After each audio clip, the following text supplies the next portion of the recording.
Well, hello, everybody. Well, when you join, hello. This is a late night sew. I was supposed to be on earlier. However, I was stuck out having dinner with friends. Well, not stuck out, enjoying myself with friends, I should say. So that's why I'm a little late, but that's okay. If anyone joins, they join. If not, I'll be here sewing.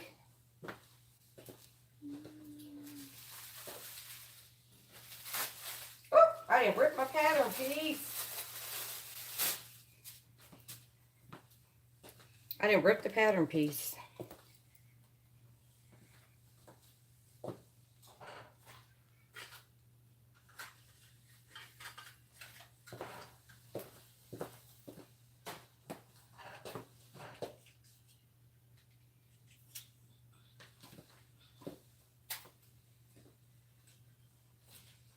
So tonight I am working on Simplicity 8554.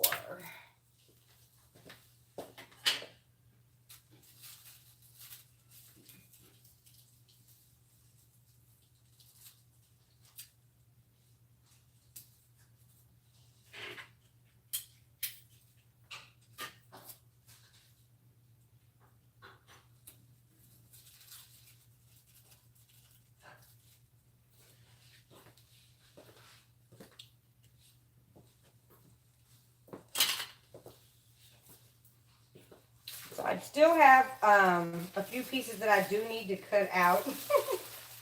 Unfortunately.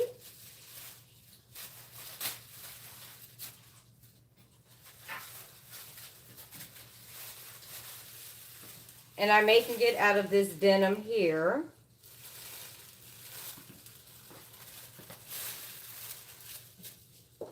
Let me get the other pieces.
Okay, I'm back.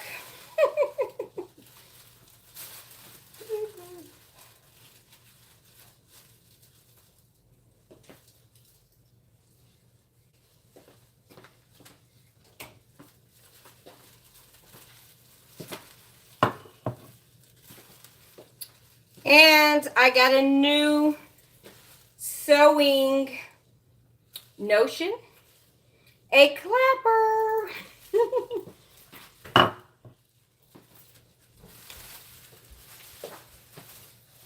And if you're wondering why I look a little dressed up, it's because I just came back from having dinner with friends.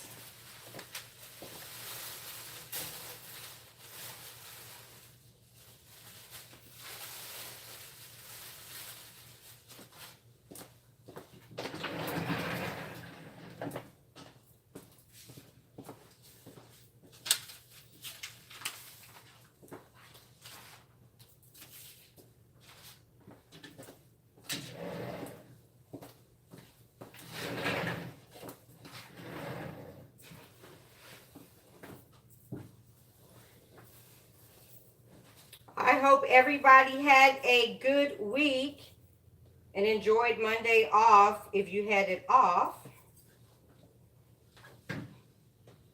I got this denim from Hobby Lobby, and I don't know that I want to buy any more denim from Hobby Lobby, y'all, because the bolt is, since it's not long, that crease, there's like a crease where it's on the fold, and I might have to cut around that because I don't want it showing up. So I'm going to have to get that figured out. And this denim, I did wash it, but I don't know. But I guess that little crease line is just going to be there. I guess I just have to deal with it. But I ain't happy about it, I tell you that. So I'm trying to figure out the best way to do this, because the back has to be cut on the fold. But I'm trying to avoid that line. Let me see if I can show you guys. You see this line? From when it's on the bolt. If anybody knows how to get rid of that, washing didn't do it. Like, what else can you do to get rid of that line? Please let me know.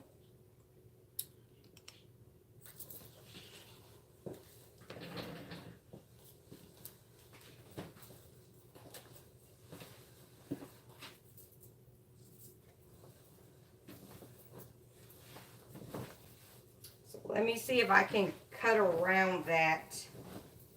I don't mind if it's on pieces that you're really not going to see, but I don't want it going down the middle of my back.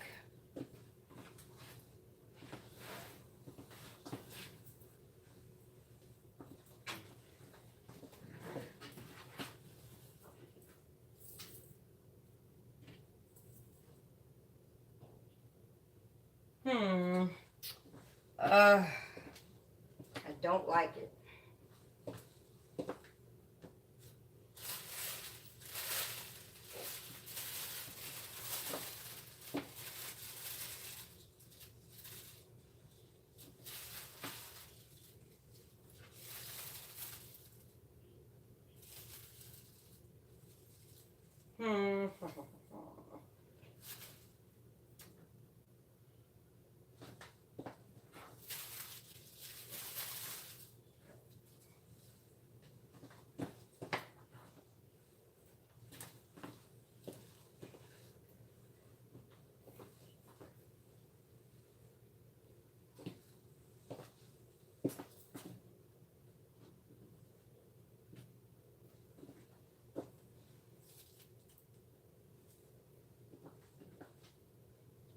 I might be able to avoid it a little bit, but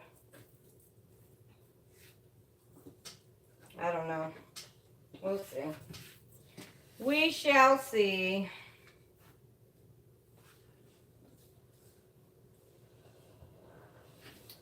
Hopefully, if anything, it'll be on the seam, closer to the seam. That will make me very happy.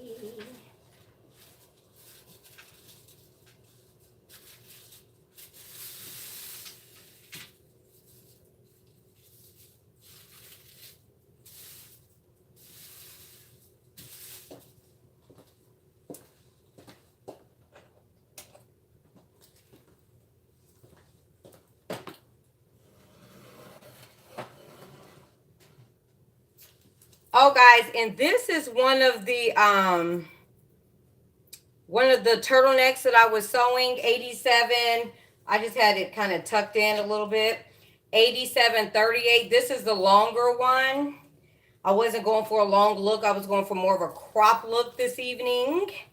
So I kind of like had it tucked in or whatever. But when I tell you, it's kind of chilly, okay, here in the Atlanta area.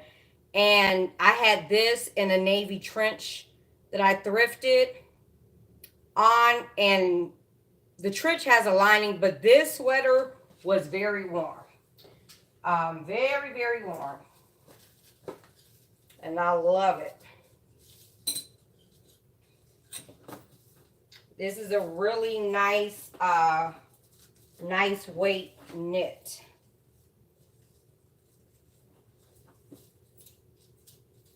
And I believe I got this, I can't remember where I got this knit from. Either Fine Fabrics or Fabric Joint here in Atlanta. So, very good quality and not that expensive. If I got it at Fabric Joint, then it was probably about $3.88 a yard.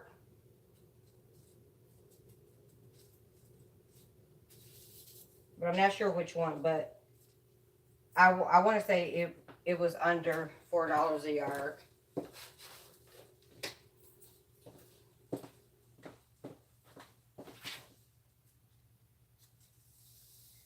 Now I do want to do the overlay. This pattern has an overlay on it.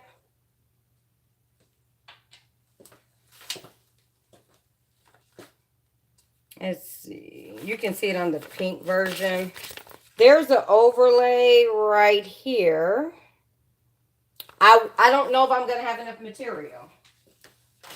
Because I want to do, the first time I made it, I did the shorter version.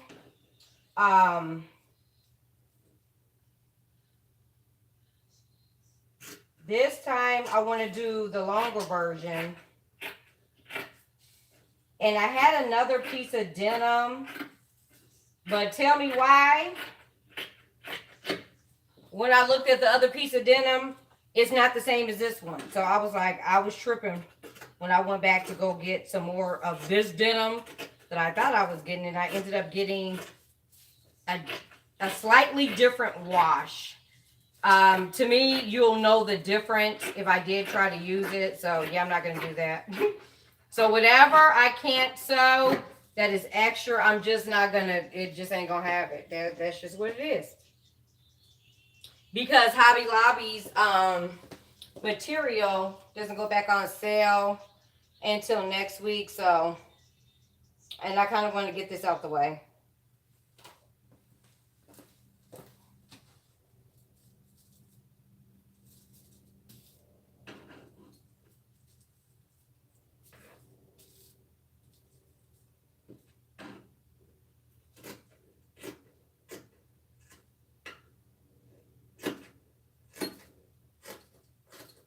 I feel like somebody used my scissors to cut some paper.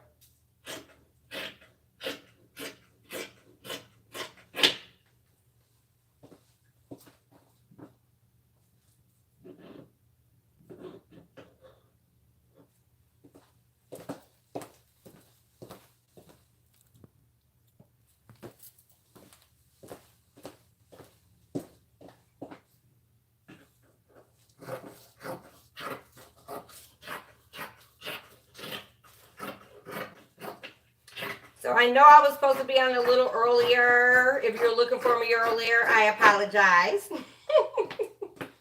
It's been a week, guys. The week has been weekend. And yeah, so I was out having dinner and a few cocktails. And I don't know if I was going to be able to hop on live tomorrow. So I just hopped on. I said, you know, whoever joins. And, you know, if not, I'll still post it. I'll still post a live. But I thank you all for hopping on, even if you're just on for a little bit. I thank you. And if you're not on your TV,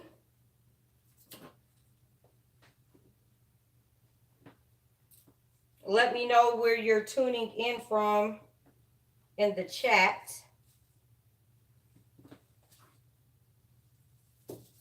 Okay, so I think I might have avoided that line going down. So let me get a marking pen.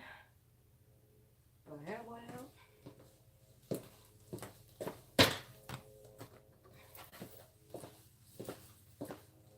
I wanted to use my heavy duty for this. I haven't used it yet. And I want to use it because this is the type of thing that I want to be sewing on there. Denim, like more heavier woven fabrics instead of on my Brother machine. But we'll see. What view am I doing?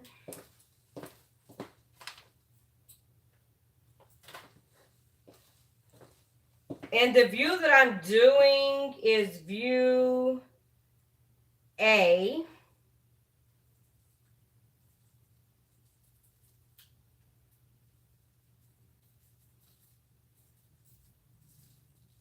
I'm just doing my markings.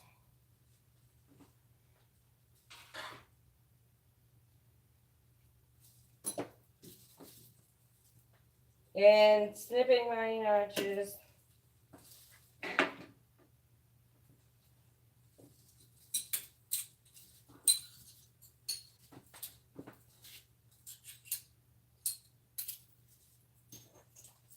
Did anybody else sew today? Are you up sewing?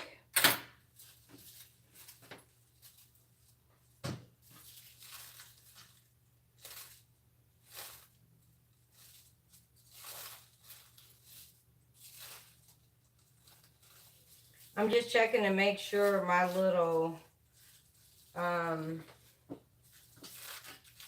markings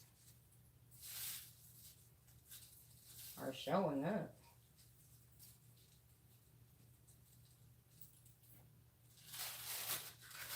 Okay. And I'm using the heat erasable pen.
All right. Back markings are done.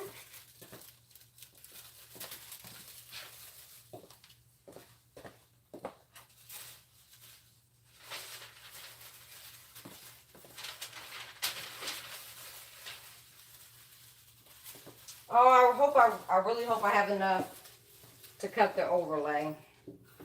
I really love the aesthetic of the overlay on a trench coat. I wanted to do one in the front and the back, but I already know I'm not going to have, I don't think I'm going to have that much fabric. I got to cut another 2 pieces of this. So let's see.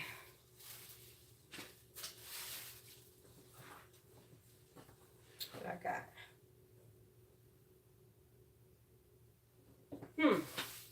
Maybe.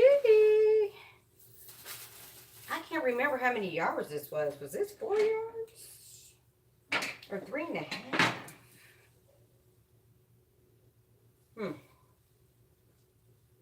I don't remember how many yards this was. It might be 3.5.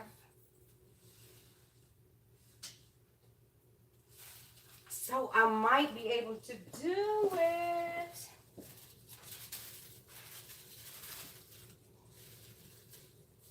Might be able to go ahead and get that out of here. Let me cut these collar pieces. Woo, Lord, I should have changed before I hopped on here, but I was walking in the door and hopped right on. Because this sweater is warm.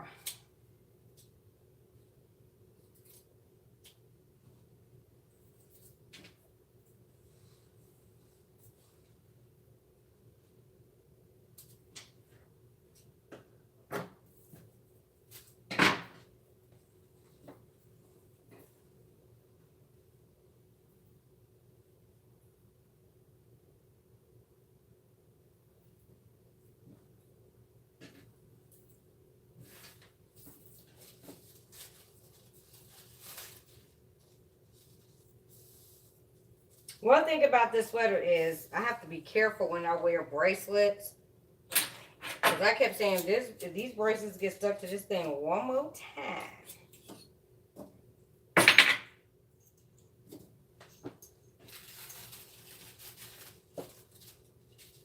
I'm cutting out the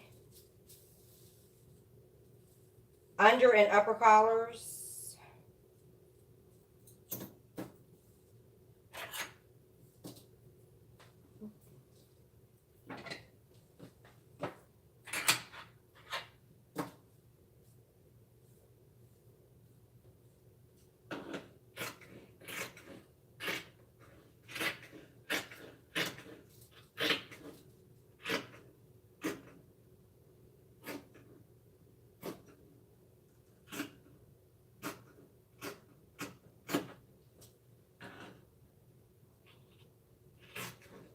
I keep forgetting to bring my electric scissors down here.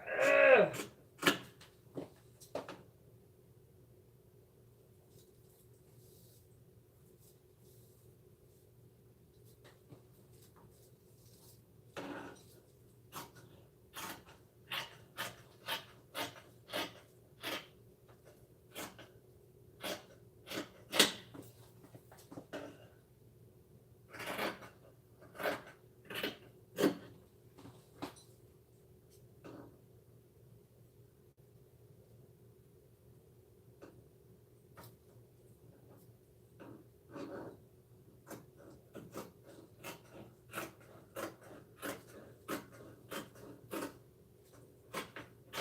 Oh, I hope these collars be good to me. If you've been around a while, you know me and collars sometimes don't see eye to eye.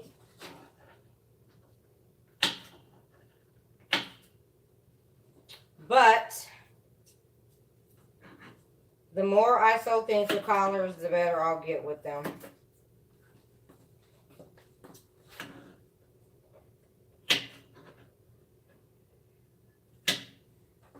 That's the go.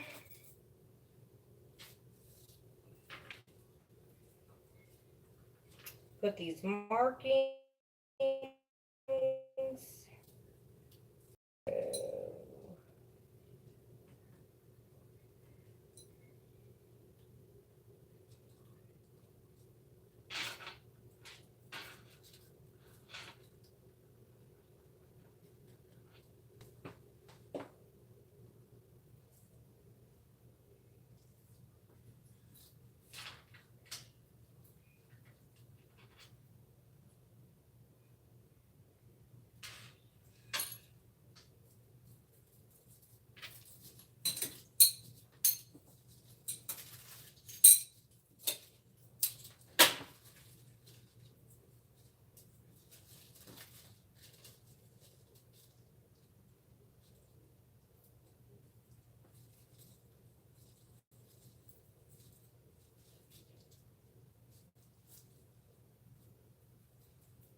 I'm almost feeling like I need to use a different color to mark these.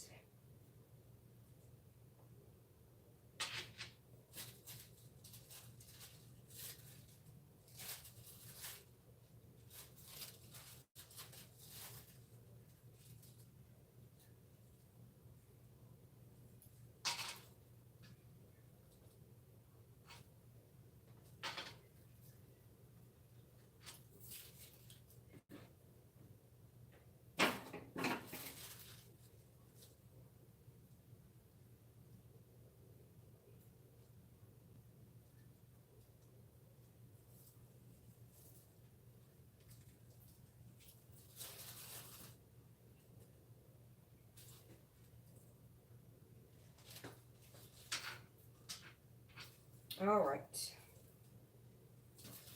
Color pieces done.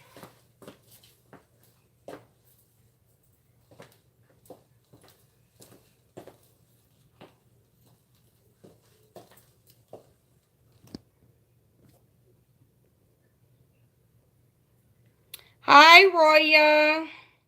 Did I say that right, Roya?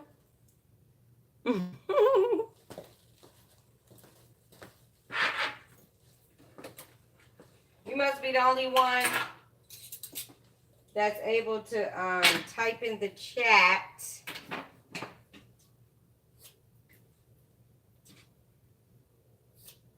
Roya, where are you checking in from?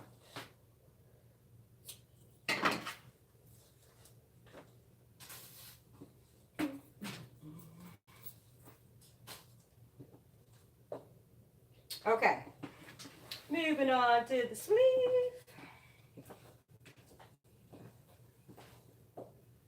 Now,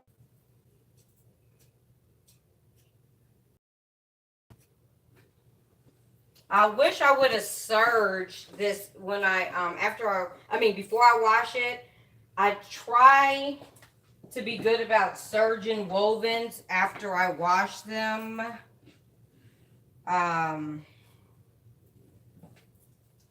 So you don't get a lot of string and lose, some of your material. But I did not do that with this. Okay, y'all, I think I'm good with the line.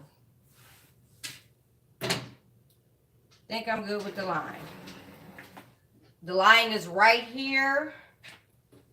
And so I think I'm able to avoid it, which makes me feel very good. Now, which way do I want to cut out this sleeve? Because I think I'm going to have... Oh, wait a minute. Wait. I got to cut out the other two pieces for the belt. I am horrible at remembering that. And then sometimes I won't even have enough left. Oh, let me do that right now before I forget.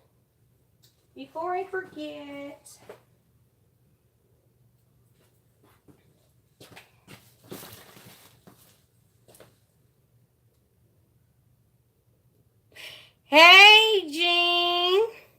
DC, is it cold there? I haven't been watching the weather. You guys got any snow yet?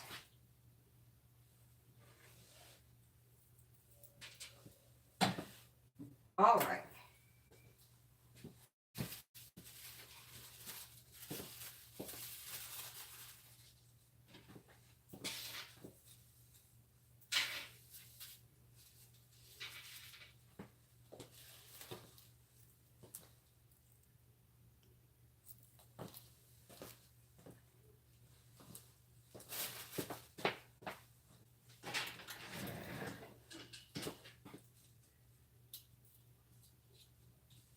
I really would like to make my own cutting table.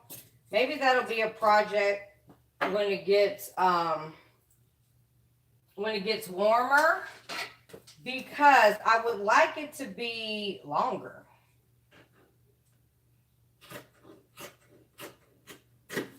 I like cutting on the bed upstairs.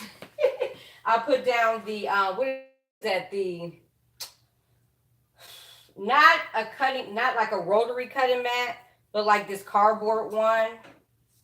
cutting mat. I put that down on the bed. And then I cut on the bed. The bed seemed, I feel like the bed is longer. And I can get more pieces cut out.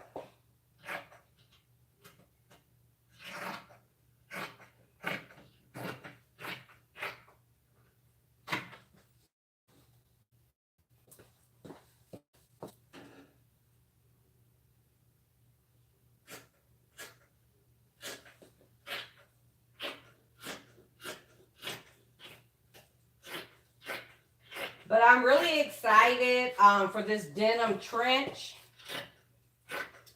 I did see one on Amazon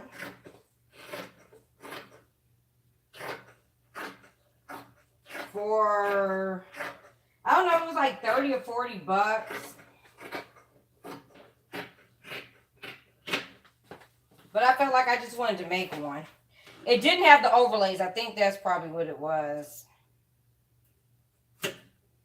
It did not have the overlays, and I just really like the way they look.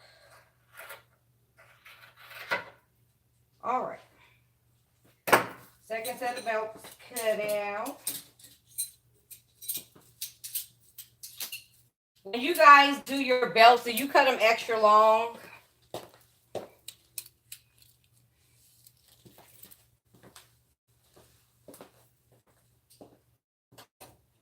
Like, I'm cutting this out in a 16, but my belt, I'm cutting the belt out in the larger size, the 22, because I want to have enough room to like tie it if I want to tie it, like, and it not look like short like when you tie it. So that is one thing I do is I cut the belt out at the largest size, as long as it ain't too long.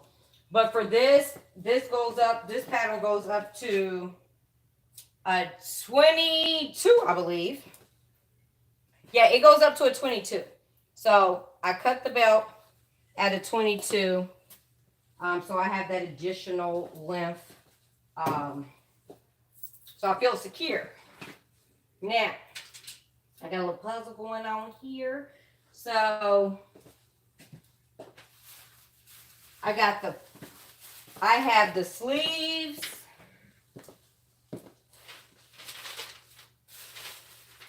The overlay in the pocket. I think I'm going to be able to do the overlay, and that makes me very happy. That makes me very, very happy. So if you don't know what I was referring to with the overlay, this piece here is the overlay. Okay, it's like the piece that is up here that is not connected to the jacket. I would like to have a pleated one in the back. I believe Norris's trench coat pattern has that piece. But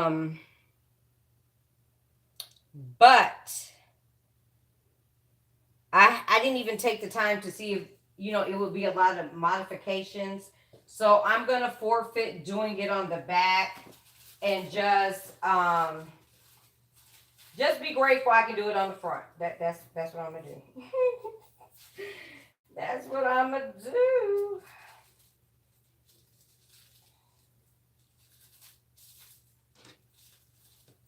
Oh, yeah, I just don't know how excited I am that I can do the overlay. Okay, and I need 4 of them. I don't think I realized that, though. I don't think I realized I needed 4.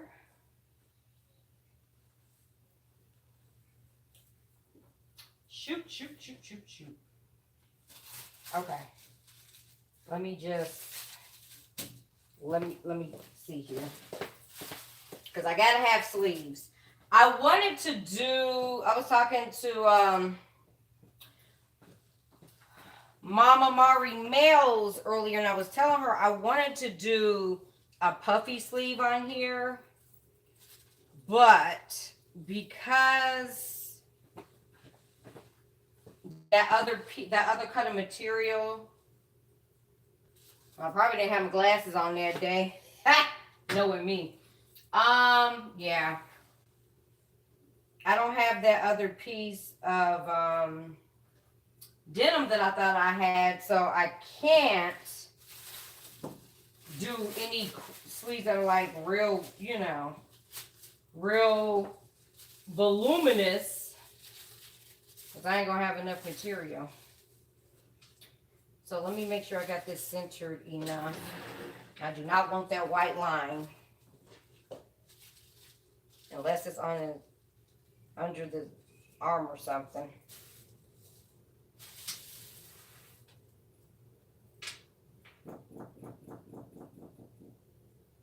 Okay. I'm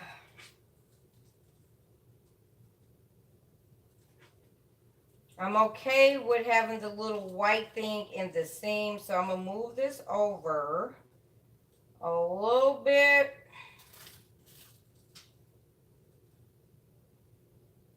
Not too much. And let me make sure I'm gonna have enough. Oh, I mean, I have enough for my overlay. Dang.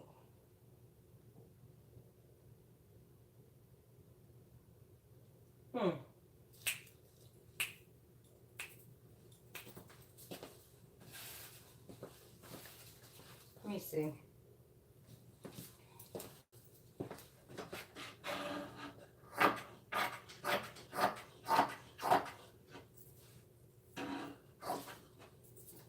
I'm gonna cut this bottom piece off so I have a better idea of what the heck I'm working with in regards to trying to do these overlays. I think I got too excited too fast, actually, because for the overlay, you got to cut out 4. So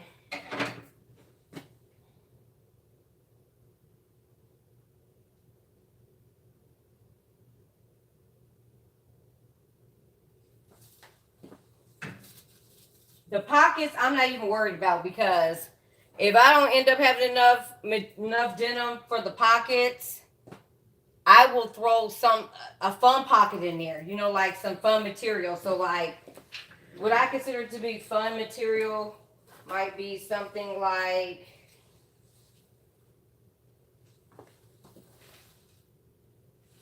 something with a print.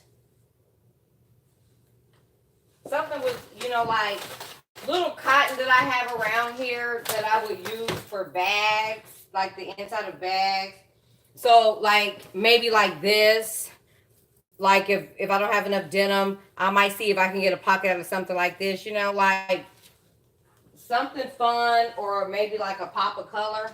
So I'm not too worried about the pockets, but I am worried about trying to get the overlay.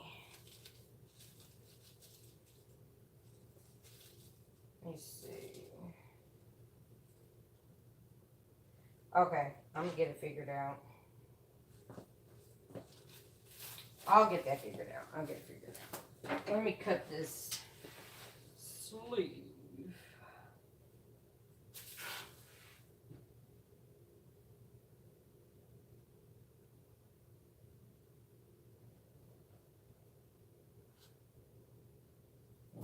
Yeah, because I was thinking about folding the material the other way, but I can't, because I think that white line would be down the middle of my sleeve, and I don't want that.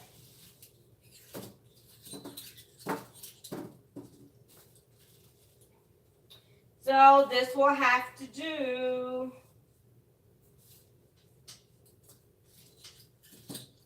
Dang, I really hope I can do the overlay though.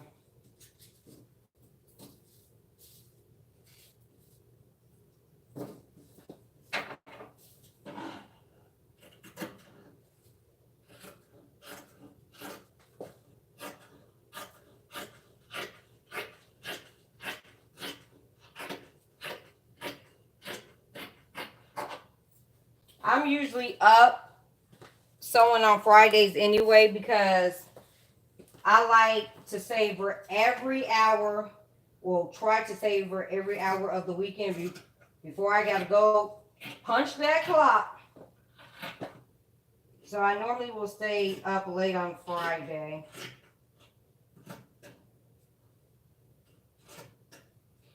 Sewing. So why not hop on live?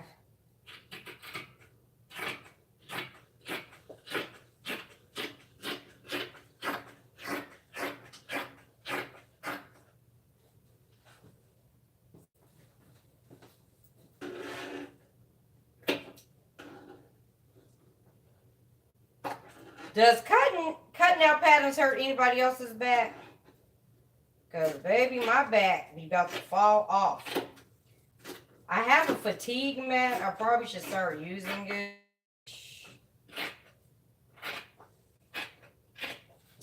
But that's part of it. It ain't like we gonna stop cutting out patterns because our back hurt. We just gonna have to muster up the strength and pull on through.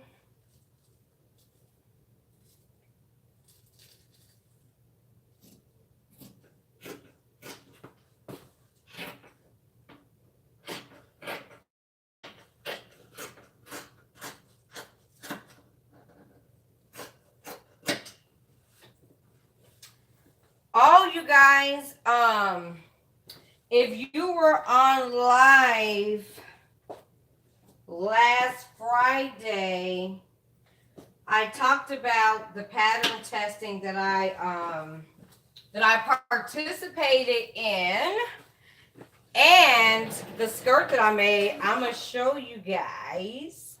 I can show you guys the skirt. I can now show you guys. I didn't want to show you last week because I don't want to be. I don't want anybody being mad at me. I want to make sure I'm following people's rules. So I will show you guys that momentarily.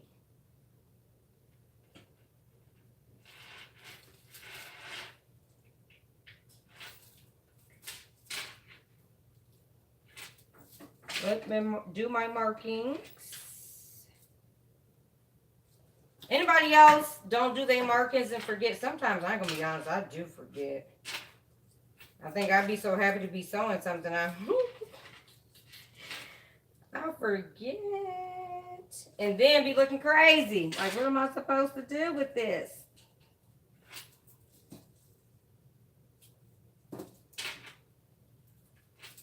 Okay. Do we have them all? Okay, I think this side is pretty good. Okay, we're good. Flip it.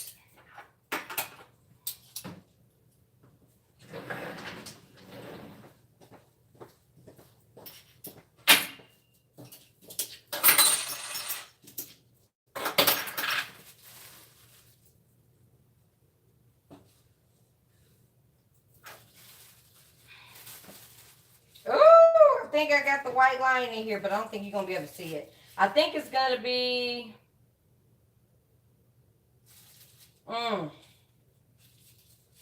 It's going to be okay.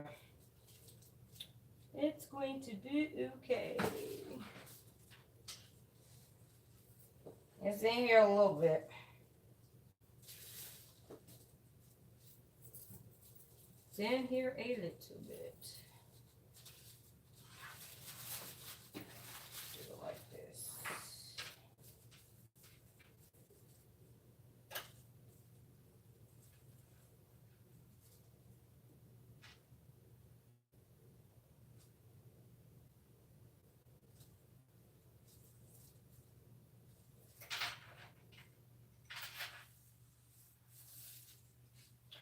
I'm also trying to figure out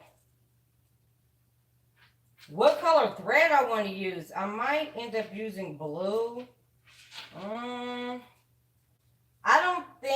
don't know that I would want the gold, gold that's normally on jeans. I don't think I want that on this jacket. I think blue might be best.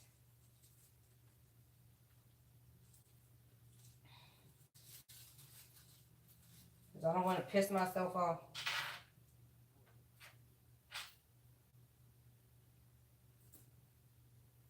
Okay. Sleeves done. Okay, y'all, this overlay. And this is a pretty fast sew.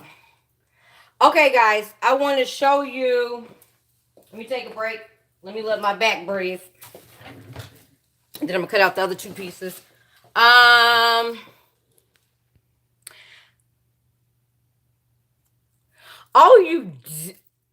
okay. Wait a minute. Okay, Donna, I need to know something. Please tell me you're still here. Okay, you said that you only cut 2 instead of the 4. So so did you just turn it under and top stitch? Let me know. Oh, wait. Oh, I see it. I didn't read the end of part. Okay, bias. That is an idea. Okay. Oh, something with the pop of color. Girl. I like the way that sounds. So then I can still do. Thank you so much. Thank you for that. Hi, Catherine. Okay, thank you so much, Donna. Thank you so much. Hello, Catherine. Oh, thank you. You use back brace. I think I need one, Catherine. I think I need one. Okay, so your last name is Hoskins. My aunt, I think hers is Hoskin. Like there's no S at the end.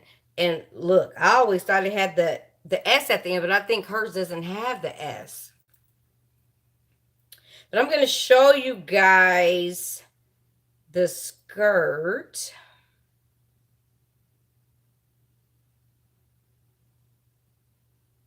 Did anybody see the Berta jumpsuit that I made? Did I post I think I did a reel of it. Not a reel. What is it called? A YouTube short. Did anybody see the Berta jumpsuit?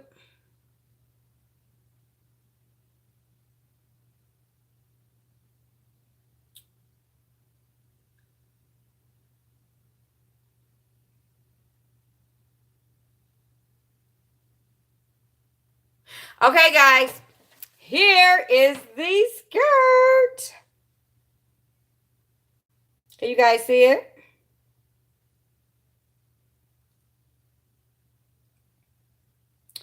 There is the skirt that I I did for pattern testing. The pattern is a Kitschy B. Her indie, she has indie patterns, Kitschy B. So she has the no patterns under Nomi, then she has her indie patterns, and that's the skirt. You can see the reflection of my ring light. Sorry about that. Okay, now remember if you were here last week, and there's another view of it. Let me blow it up. This ring light, I don't be know how to work this stuff, y'all. Let me turn down the. Oh, you can still see it. But anyway.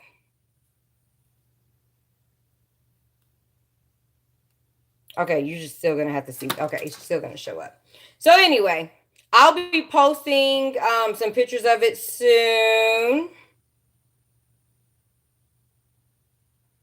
So there's another view of it. Now, if you guys were here last week, you're absolutely right, Catherine, probably. I showed you guys the pants that I made, I believe. The pants with the snaps on the side. I think I showed you guys those. See if I can find them. So, these were the pants with the snaps. And I'm sorry about the ring light, guys. I don't even know what to do. Okay, so I made the Butterick, I forget the number, a Butterick cape, okay? I made the cape to go with the pants, okay, originally. But since I had some material left over, I decided to do the skirt to make it like I could have like a three-piece set. I thought that was pretty cool. So here is the pants. Let's see. I really hate this ring light. It is making me mad. Let me see if I turn it off. Does it make a difference? Okay. There you go. So that is the pants with the jacket. Okay. And as you can see, I have over here, I have the pants are open on the side. Okay.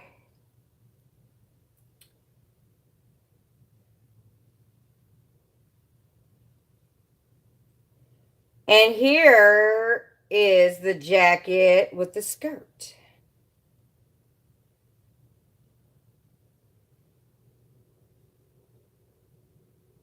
There's the jacket with the skirt.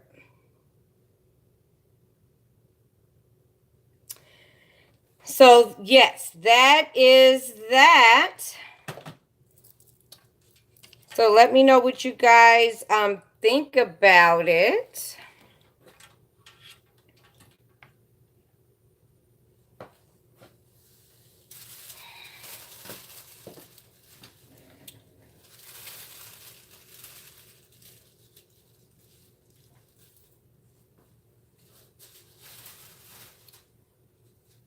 Thank you. Thank you, thank you, thank you, Catherine and Dinah.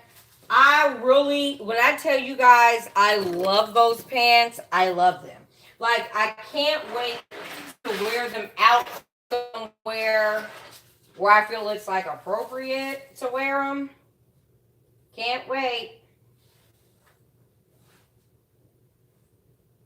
Okay, let's see. Can we get around this little line?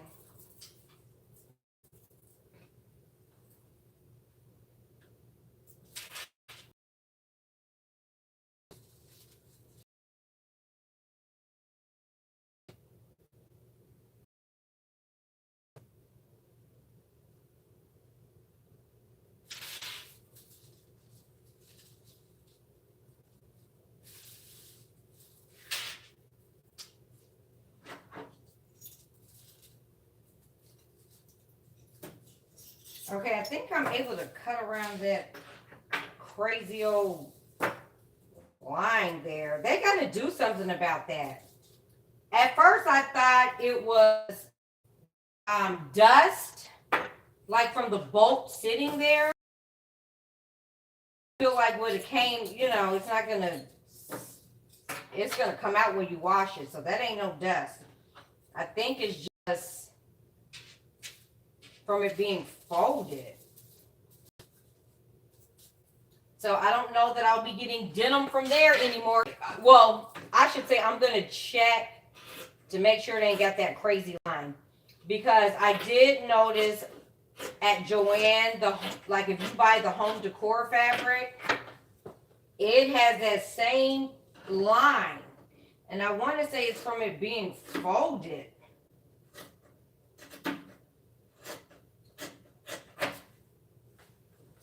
But I thought it was just dust, but not the case.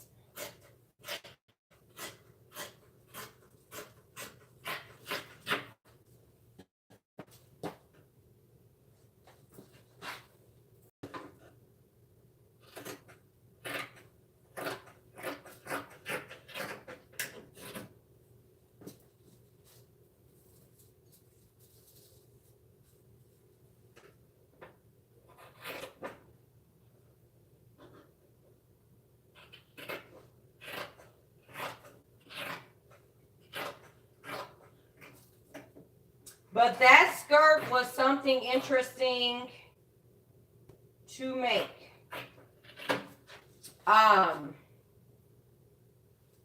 It was, I mean, it wasn't, I feel like the pleats are maybe like, I think it would have been a little bit more easier of the pleats, you know, on commercial patterns, the pleats, you know, they're not only marked, but they show the direction. I think some of them even say pleat. I mean, you kind of know if you've been sewing that it's probably a pleat or whatever. But I think if you have other markings, you know, by the pleats, then you know, being able to distinguish what all the lines are, like that would have been great. But I mean, she was really good about the feedback, you know, that we provided. What do I do with the marking pen? So, yeah, but it was an experience. I don't know that I would participate again. I didn't lost the marking pen, y'all. I don't know that I would participate again because that was a lot of, I'll say it was a lot of stress. You know, because I'm, you know, I signed up to do it, so I wanted to get it done.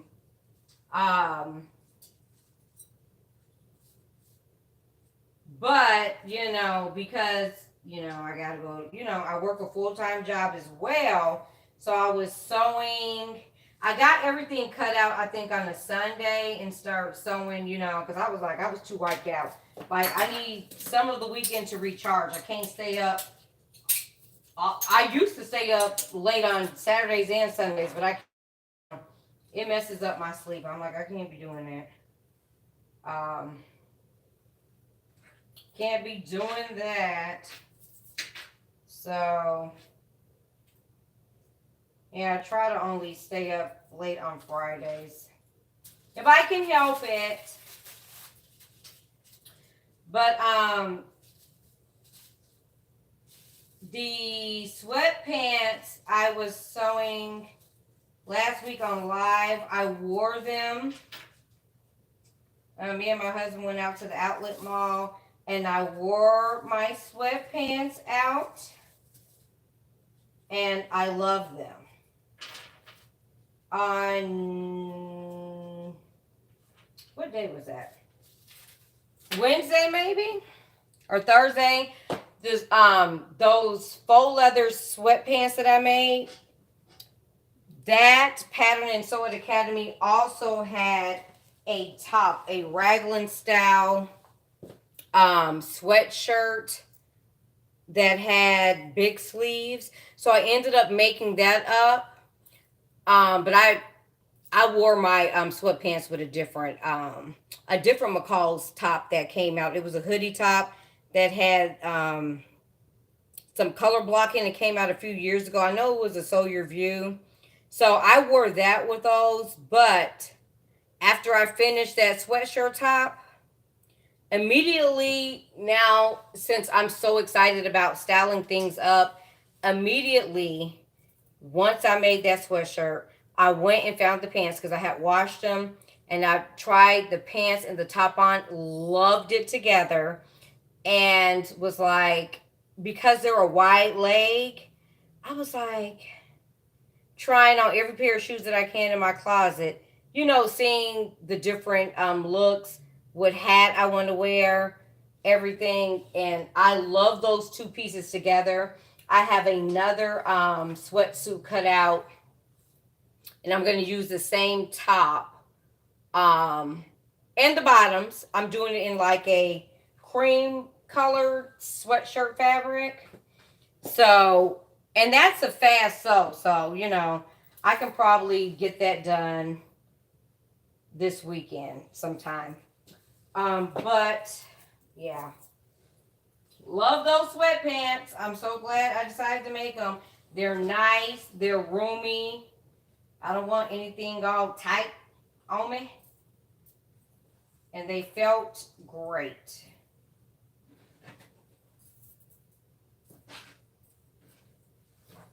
Now I'm curious to see how they're going to sew up in the,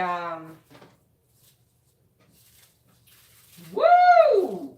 I have enough for 2 pieces. I mean, for the 4 pieces.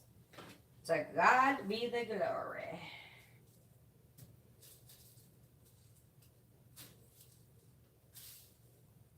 Yep, I have enough for the 4. Yay! Although that bias, I'm keeping that bias in mind.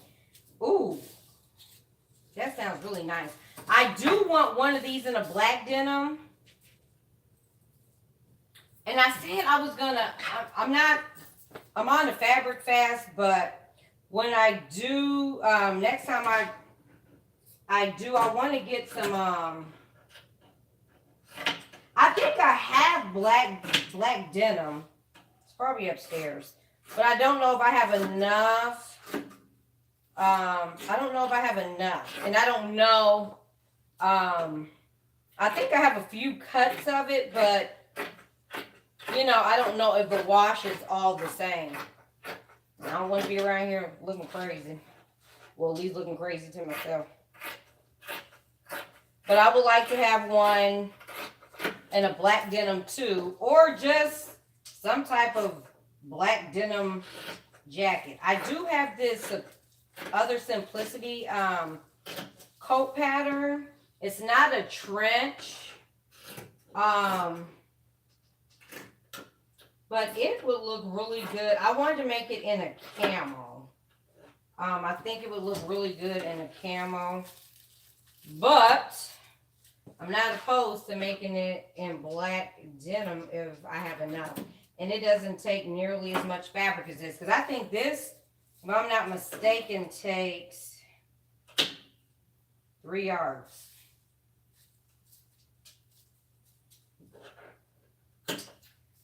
3 yards.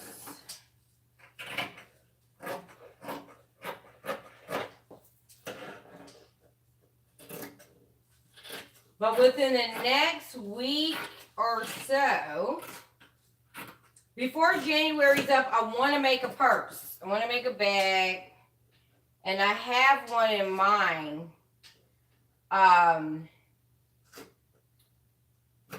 For my birthday, there's this purse I wanted that I saw on Amazon.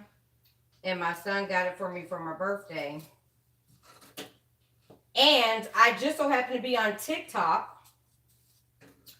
Because I'm trying to be a little bit more active on TikTok so I can increase my followers on TikTok. I came across this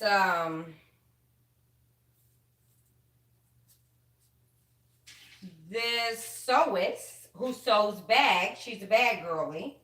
Sews bags, and one of the patterns that she was talking about this, or showing a bag that she was making, and immediately when I see purses, I'll go to the website that they list. One thing about the bag girlies, I'm gonna tell you one thing about the bag girlies. Some of these bags that you see that might be designer, or not even so much designer, but you know, very trendy bags. I don't know if they buy the bag and make their own pattern. I don't know what they do. I don't even care what they do. If I like the bag, you know, and I have it and I want another color, I will buy the bag pattern. Like this, and I'm gonna show you the bag. This is this is a shelf. This is a shelf of purses, little bags that I pick, like when I'm ready to go out and style. Like I keep my other purses in my closet upstairs, but that's just a shelf of purses. So this is the purse that my son, that I wanted, that I sent to him from Amazon. And you see it has this little snap detail. Well, this pattern, this bag pattern company has a pattern for this bag. When I seen it, I was like, thank you, Jesus. Thank you. Because I would like to make one in like a navy blue. So, eventually I want to get the pattern and I want to make it. Now, theirs doesn't have this little magnetic snap closure. Theirs is the one that you turn. But that could be easily modified. And I have tons of these. So I will probably use the same thing. Instead of going to buy, I probably have one of those twist ones too. I have bag making supplies. I just ain't made no bags in quite a while. But yes, I want to make one of those. When I looked at it, it seemed very very simple. And so I want to make one of those. I have a little bag over here full of vinyl and faux leathers that I was using when I was making little bags. So I will go, and I believe I have some a blue in there. So I'll go in there. I'm gonna get that blue, and I'm gonna make me one of the bags because I like it. I really like it. Okay. Is this pen? Is the heat in my house making the markings go away? This is crazy.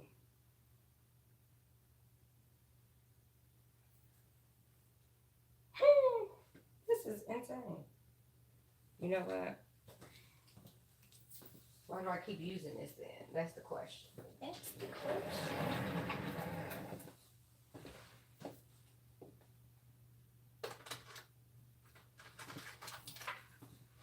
Let me use a marker because that pen is like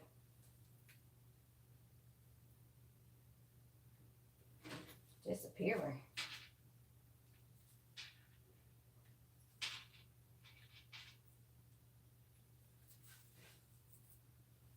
It's snowing. Oh no. Jean, are they pretty good about putting down are they pretty good about putting down salt there? So it's safer? Because I saw is that Memphis? Memphis got some snow, and baby, they are not equipped.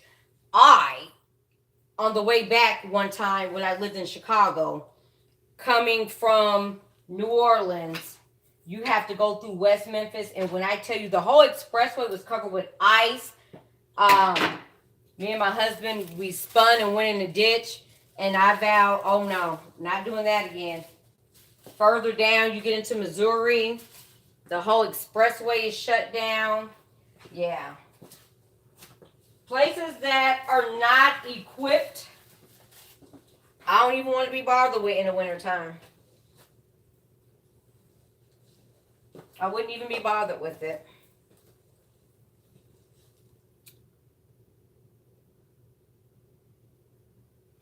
Is it snowing there too, Catherine, in Maryland? I know Maryland and DC are not that far apart. Well, I guess depending on where you are in Maryland, right?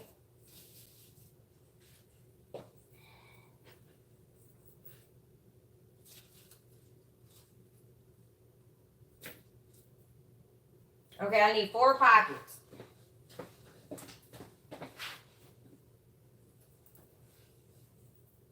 And I think we're going to be good.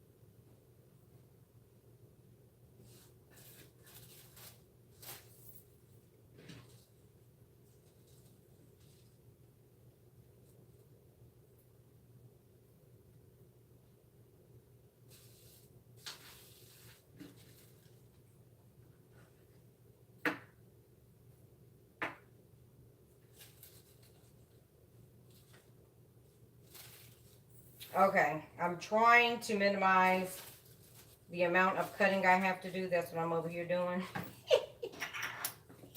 I want to cut as many of these out at one time as I can. The only thing that has to be interfaced, I think, on here is the facing. The facing, the front facing,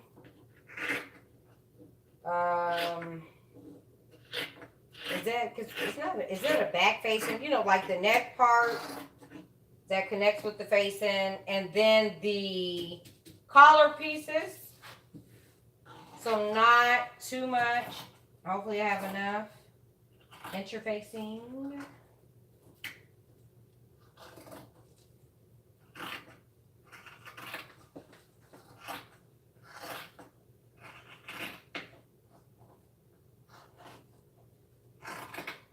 I'm really starting to think somebody was over here in my sewing area and they needed some dang on scissors and they used my scissors.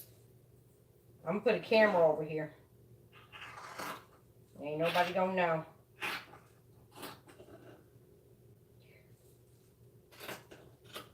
They too old to be doing that. They know better. Now, I do remember doing it with my mom's scissors when I was little, but I was little. I wasn't 18 or 19 doing the crazy stuff.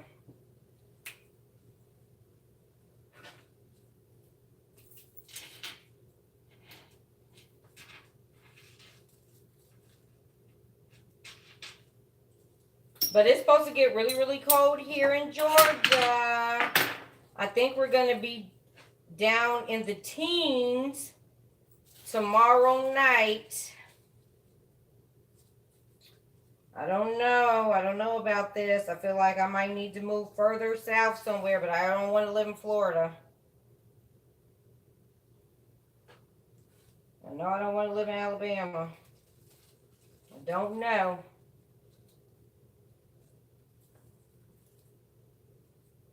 You know, I feel like it's this global warming just got everything all out of whack.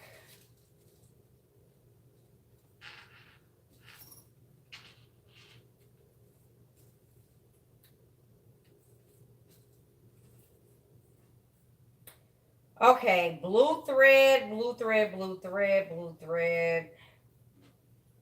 Think I'm leaning towards the blue thread. I don't think anything else. I think everything else will look funny. Well, I would only consider blue and the gold. I think the gold is not going to look right with this. Maybe if this was a darker denim, it might look a little better. But I don't want to chance it and hate it. So I think I might do blue.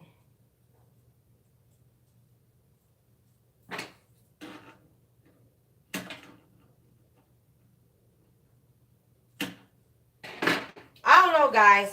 I really like doing lives because even though, you know, I don't have like a ton of people on here, that's fine for me because I'm gonna talk anyway.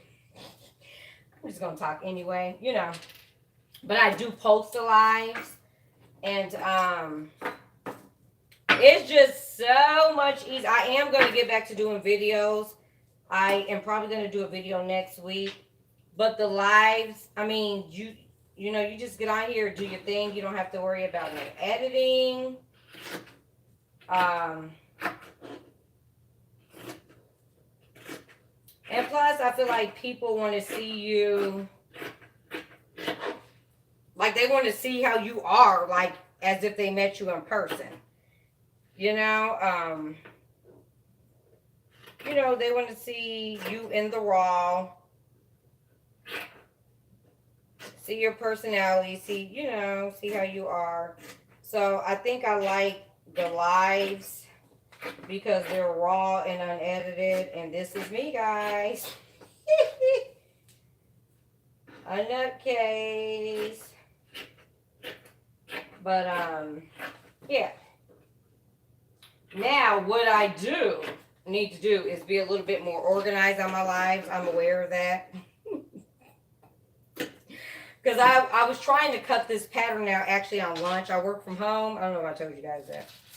I was trying to cut the pattern out on lunch. But then I realized I still had pieces of that of the cream sweatsuit that I needed to cut out. So I kind of finished those. And then I started cutting this a little bit before I left out to go have dinner.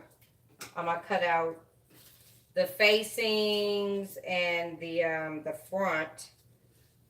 So I just need to do the markings on that and interface. So we'll see. We'll see.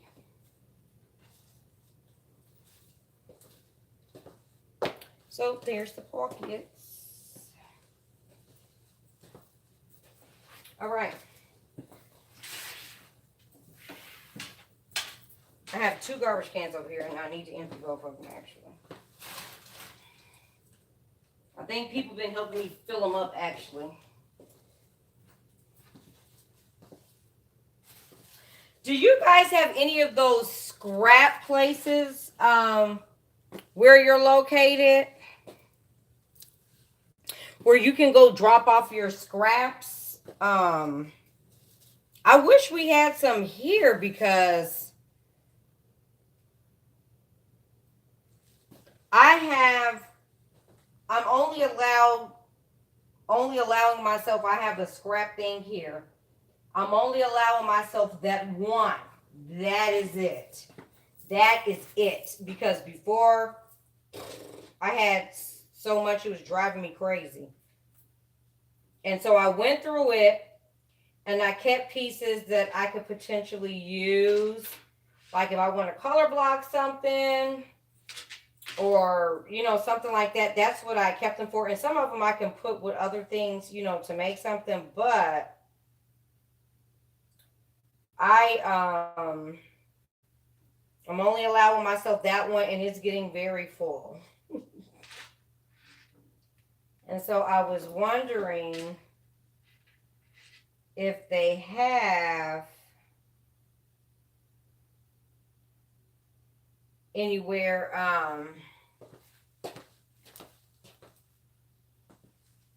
like a place where you can drop them off at. Okay, what do I do with the pieces? I'm losing my mind.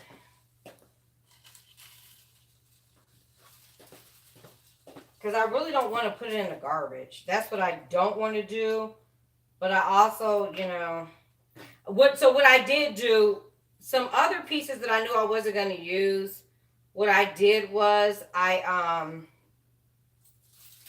took them to one of those what are they, bins?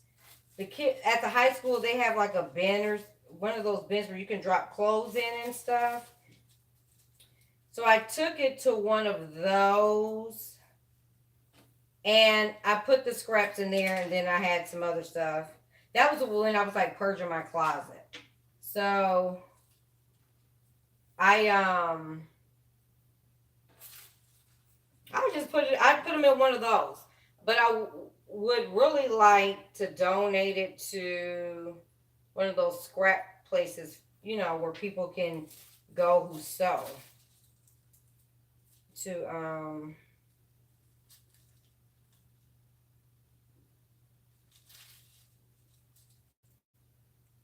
That way they can utilize it. Like they would get more use out of it.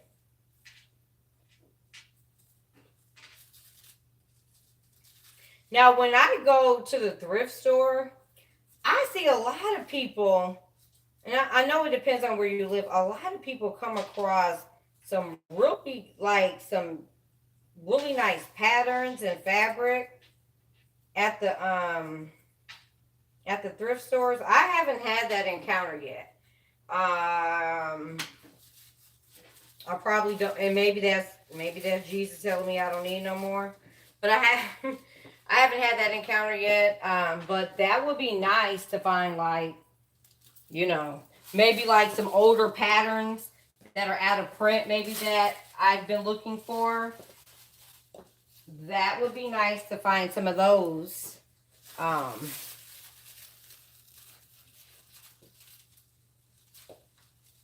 Some of those patterns at the thrift store. And I think I think I have a lot of patterns that I know that that I've bought that I know I'm not going to use. So I probably will eventually do like a giveaway. Um, I thought about selling some, but I don't want to do Etsy. I hear really bad things. Not bad things, but about Etsy, but I don't know. I'm gonna have to look into I thought about looking into eBay. And these are the facings, the front facings that I was referring to. They have to be interfaced.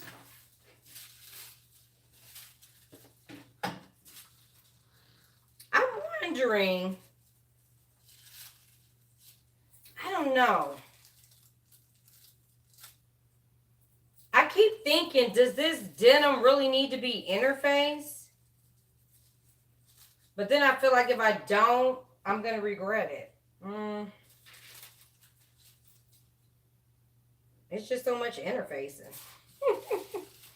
But because I was going to make a trench, I think I have enough for this. Because I feel like I bought interfacing specifically for making it. Because I knew it was going to be making a trench. Because I knew it was going to take a lot of interfacing. So I'm sure that I have some. But I'm like, do I really want to use it? Okay, so that needs to be interfaced. These need to be interfaced. Do those be interfaced?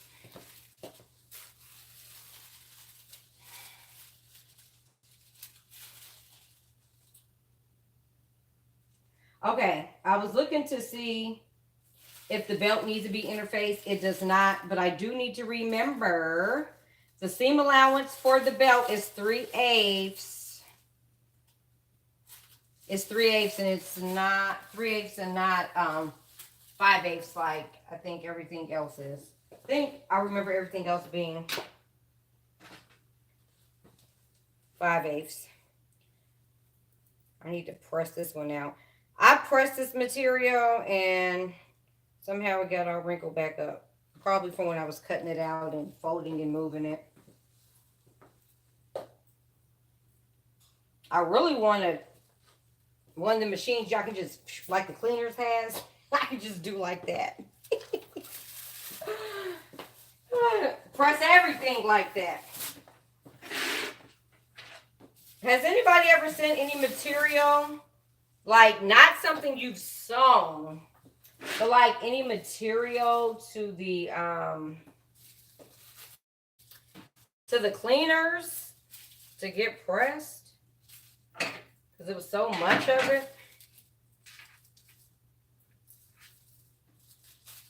The cleaners has gotten out of control. That's what I do now. They are really out of control with their prices. My trench coats I thrifted.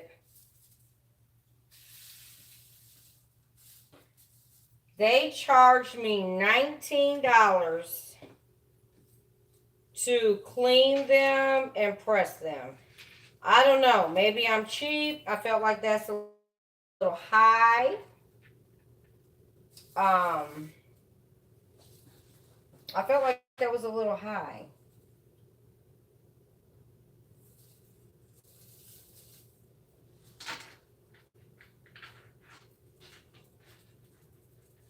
And I think the reason why I was so irritated that it cost that much is because, dang, it's costing me more to clean them than I bought them, like the purchase price. I thought that was a bit insane. And why am I doing this on this side? I definitely should be doing this on the other side. I freaking forgot this had darts.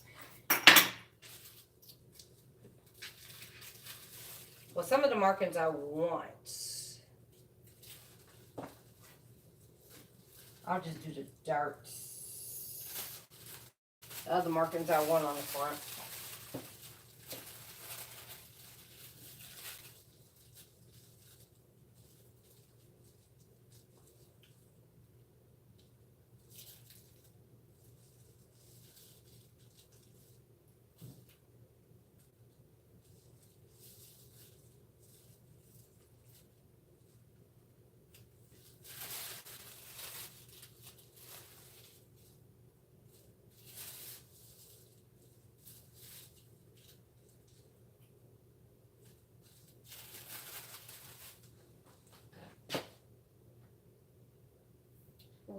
ruler.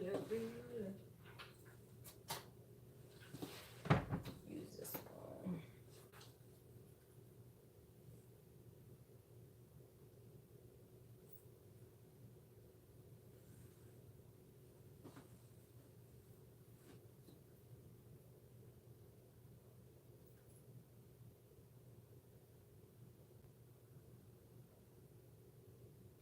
Probably should be using chalk for this.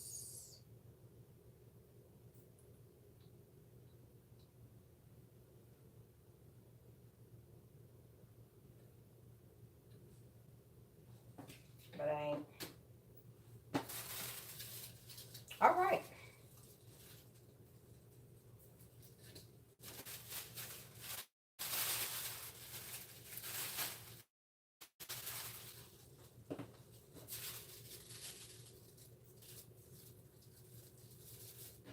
Oh, guys. Oh, let me tell you. I forgot to tell Mama Mari Mills too.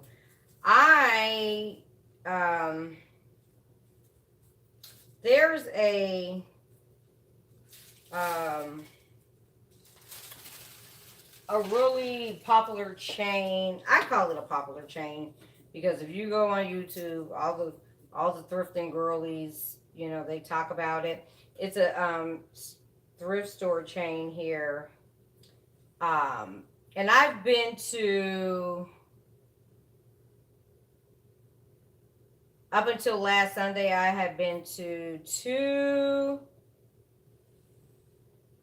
of their locations.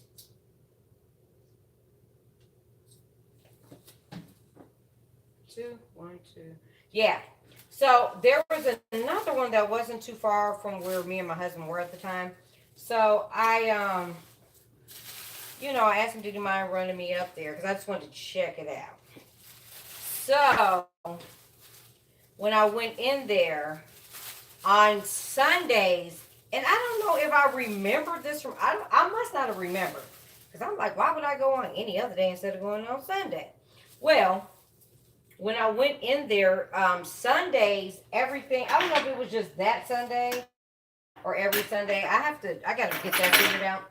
But Sundays, everything in the store is $1.50. Okay. Now, I do not proclaim to be like I'm not a reseller or anything, right? But there were people in there with carts loaded up. 1 and 2 carts loaded up. I was like, woo! I mean, they were really. And some of them had some good stuff I could see in their cart. I think I ended up seeing another black trench. Woo! This one is a little shorter than the other one that I thrifted. And I felt like, and it's not as heavy. The other one, the 3 trench coats that I have thrifted are fully lined, and one had the tags on it, the navy blue one, which I wore tonight with this.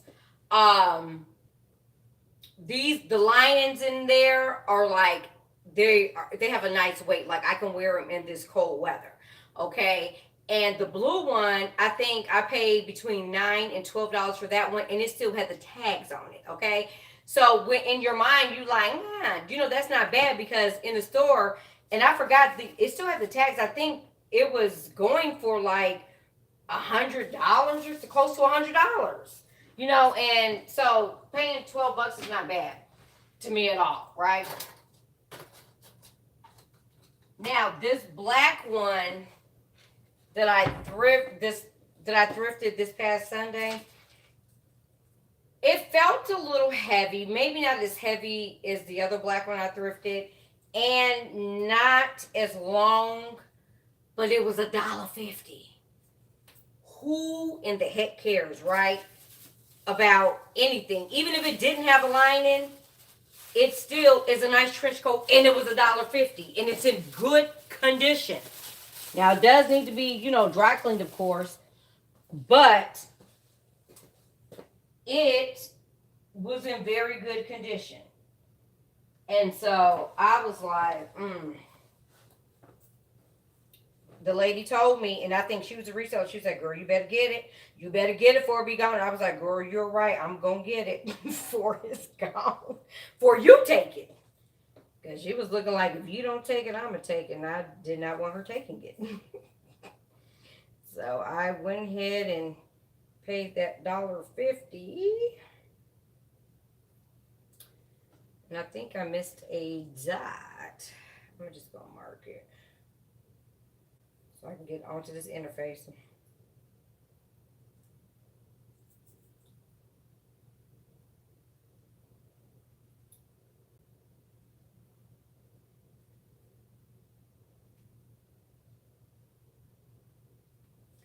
That looks to be about where it should go.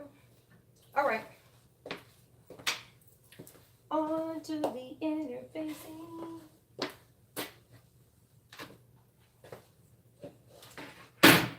I need to detangle these cords over here before I hurt myself. This cord with this iron. Do I have some water in here?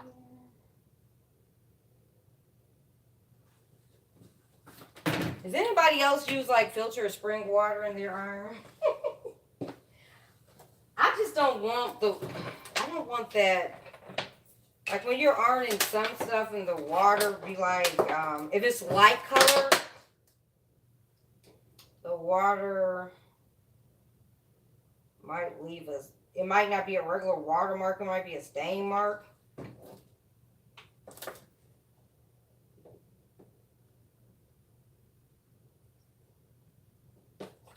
I don't want no weird stuff. Okay. Interfacing.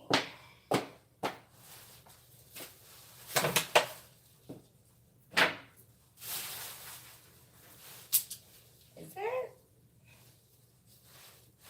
I got 2 pieces. Right here. I don't know.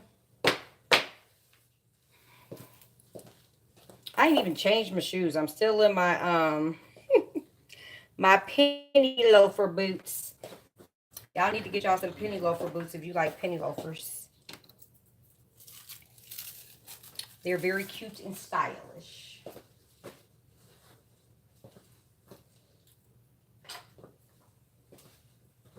Okay.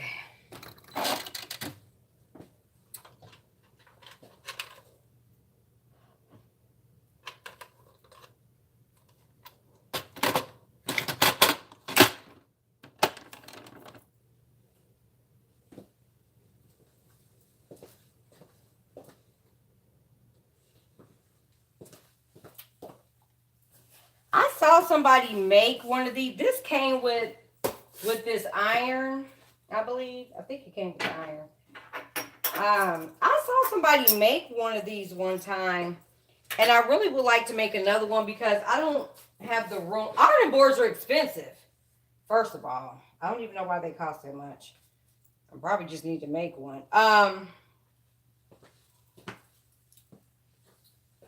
But I want to get another one of these because I don't think I could throw this in the wash machine. Wait, can you?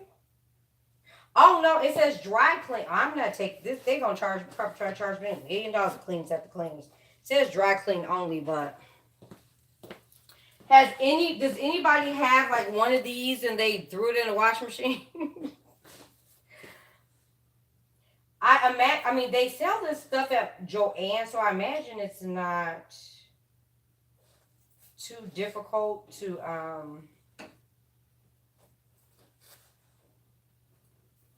make one. But that just is, I think that's just time that I don't want to invest in doing. Okay. I'll put the arm down there because I gotta.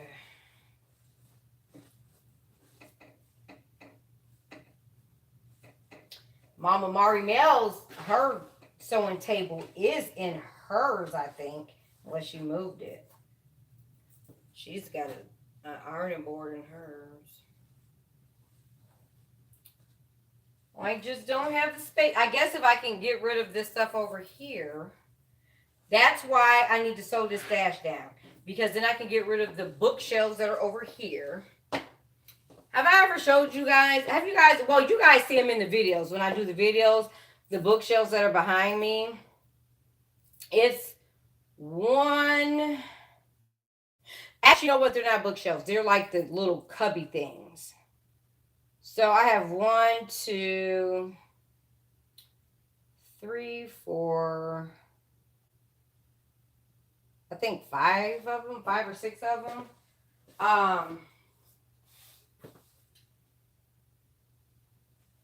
Yeah, I need to sew that stuff down. Either sew it down or get rid of it.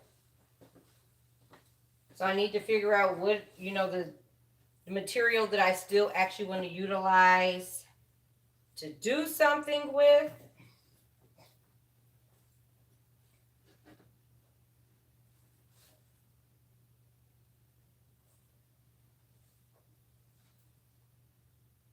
Do I want to do this like this? Because I'm cutting both of these out at the same time. The interfacing pieces for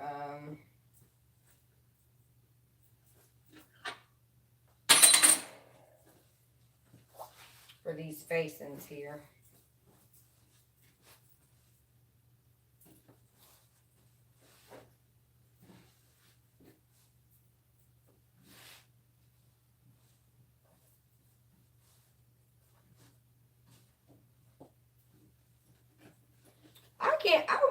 I feel like I'm a nocturnal person. I feel like I operate better at night than I do during the day. I don't know why that is. Anybody else feel like that?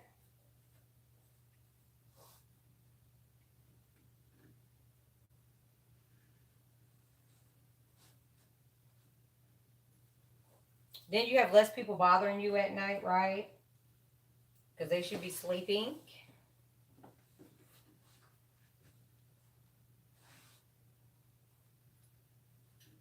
Okay. That's good.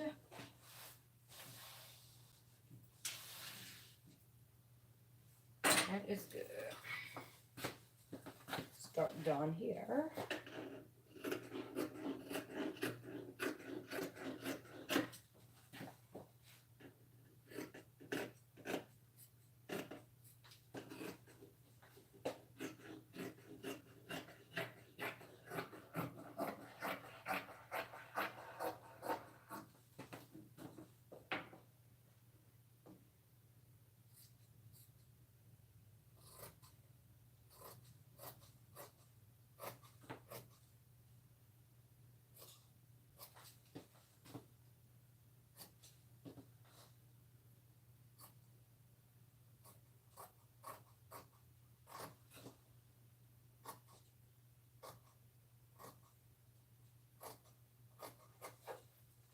If you haven't made a trench yet and you're looking for something like very simple, now, of course, this doesn't have all the bells and whistles. It doesn't have buttons, things like that. But this I consider to be a very beginner friendly trench style type of coat.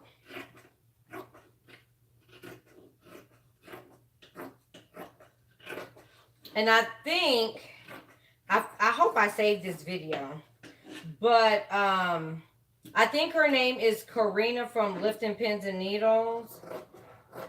Let me tell you,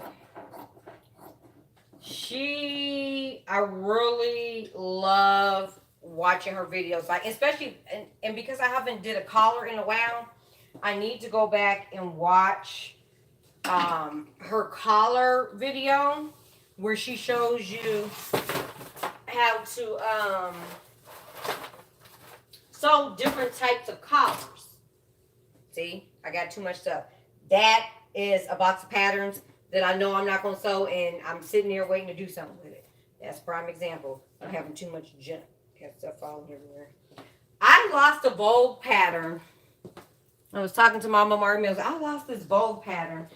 It was one that came out not too long ago. It has kind of like a biker short type short, a legging, and I think like a jacket. I was looking at it saying I wanted to sew the leggings, so I want to make them in a faux leather, like a green faux leather. I want to make them in a green faux leather, and maybe if I have enough burgundy and camel, the camel faux leather left. I wanted to make them in those, so I wanted to make them in this here faux leather, the leggings, but I don't know what I did with the freaking pattern. So I need somebody to come help me. Anybody live in Gwinnett County, come help me. But so I have that. And then I still have, I don't know if I have enough of this burgundy and the camel. This is the camel from that vest that I was working on. They had the whole, I don't know if I want to say to hell with the vest and not cut out that front piece. I have to relook at the vest. I have it right here. I'll show you guys in a second. But I wasn't kind of happy with the way it was going. Do I want to cut out another front for where the machine put the hole? Or do I want to make faux leather? Because I don't have any faux leather camel leggings. Okay, so that, but I don't know what I did with the pattern. So, and I don't want to rebuy it. Vogue patterns are expensive. Okay, that's $6.99. They need to be $2.99 like everything else.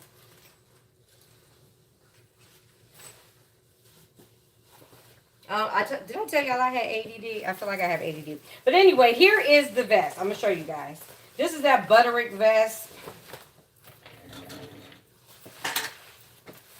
So I already started unpicking it. So I don't know if I want to salvage this.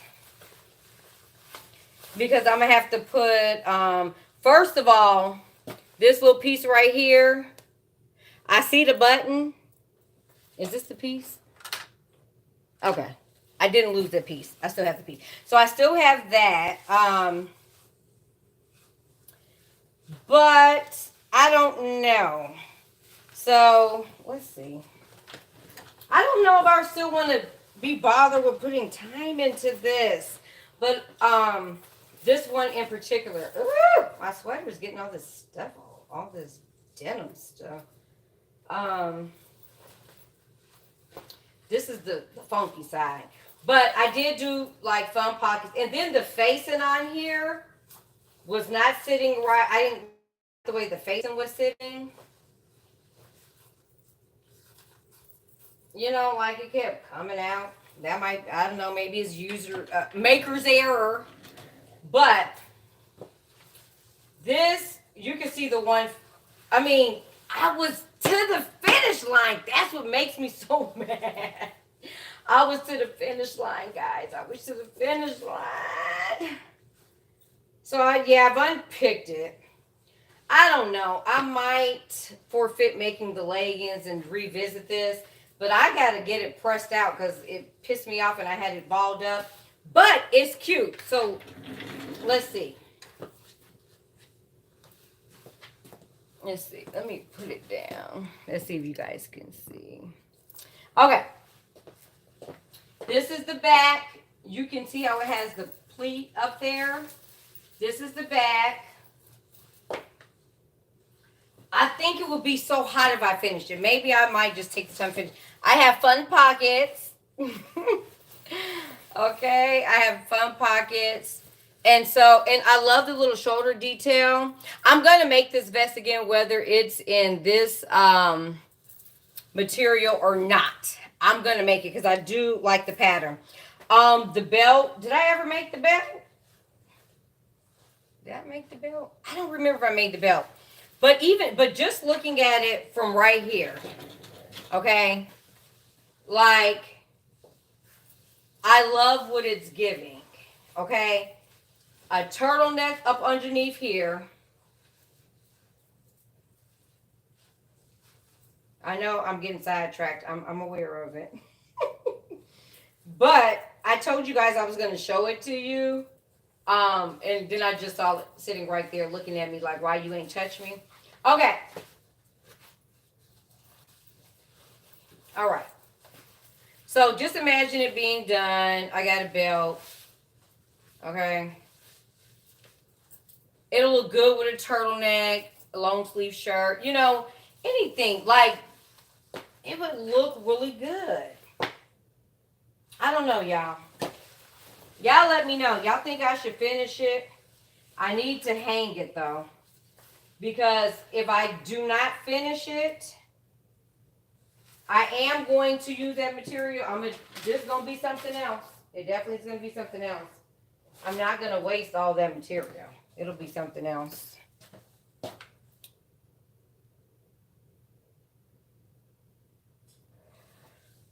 Have I wait a minute, let me go back up. So is. Hey, so is. I just got a pattern for ironing board cover.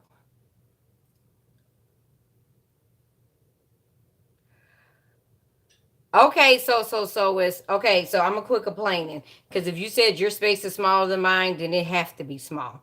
So I'm not going to complain. I'm not going to complain anymore. Now, you said you got a pattern for an ironing board cover. Now, are you just recovering your existing ironing board?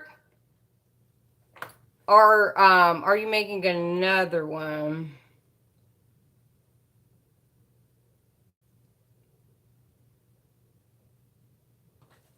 Okay. Let's see. Have I interfaced my belt to make it still? Mama Jackie, when it calls for it, but this don't call for it. But now that you mentioned it, I might interface this belt. At least two of the four pieces I might. I might.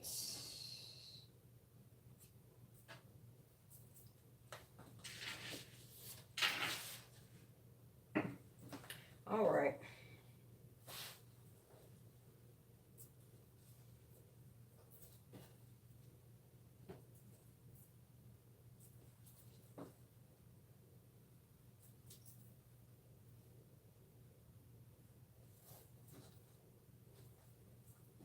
Trying to save as much of this interfacing as I can.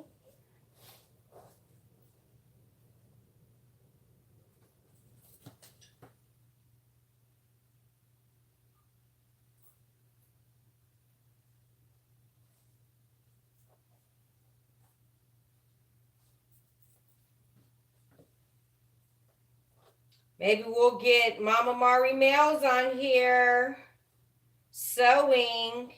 She's probably going to be like, no. I can have somebody on here sewing with me. Or if anybody else wants to sew with me, of course, we'll have to coordinate.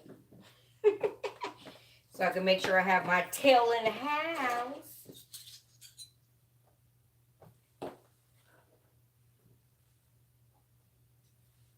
But that would be cool.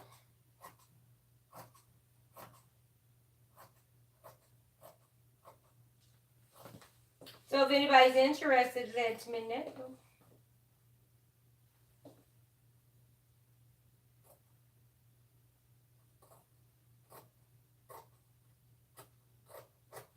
Decide on the pattern and do that pattern on live. Now I will say, y'all know I'm only making things that I'm going to wear. Which I'll be feeling kind of bad. Like there be some things going on I want to participate in. But I'm just like,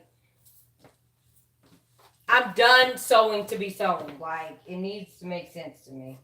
Like I need to know that I'm going to wear it. I need to be able to wear it more than one with more than one thing in my closet. Other than that, it defeats the purpose and what I'm trying to achieve, which is having a functional closet.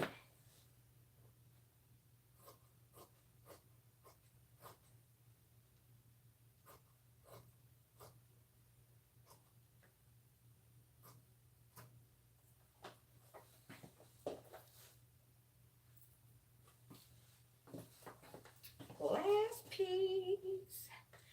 Can I get it out of here? Let's see.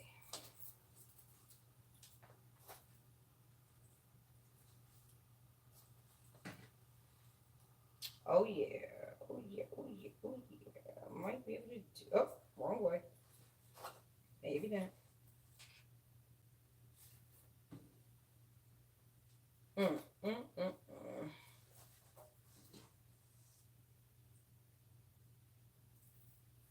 It's gonna be too loud. Okay.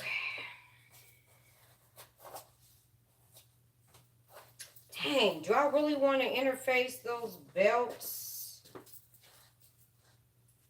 I can put these two together, but you got to save your stuff. I can use this for interfacing the belt.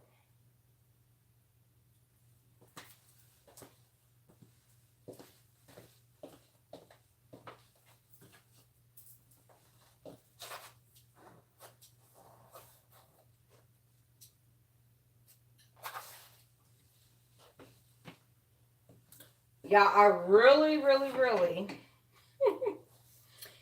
intended to have all this crap done. I apologize.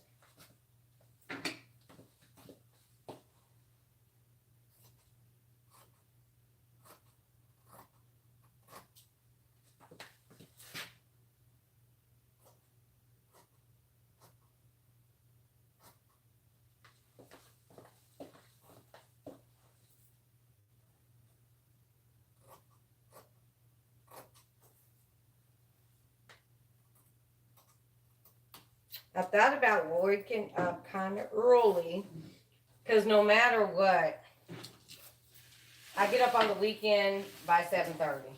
That is just a rule of thumb for myself. I mean, even if I get up, do a little few things and then maybe take a nap or something like that. I get up at 7:30 because I do not want to sleep my weekend away because, I got to go back to work. And rest is definitely important, but I need to be enjoying myself and do things that I like doing on the weekend as well, which is sewing. So if I have to wake up a little early, to do some sewing, I will. But I did think about getting up, doing some sewing.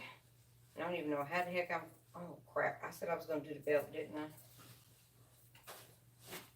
I?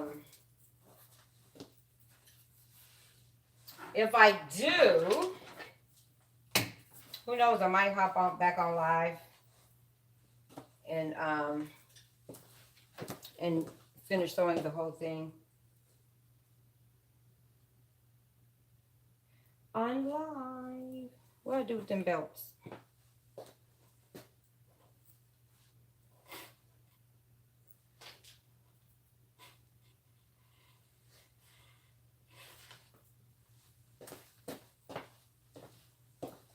Okay.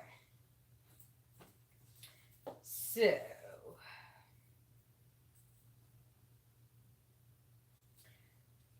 I'm trying to remember in the other one that I made, did I interface the belt? I probably did. Yeah, I probably should. Even though it doesn't call for it. This is not the heaviest of denims. Bam. There go a piece right there. See that? That was a scrap. Now.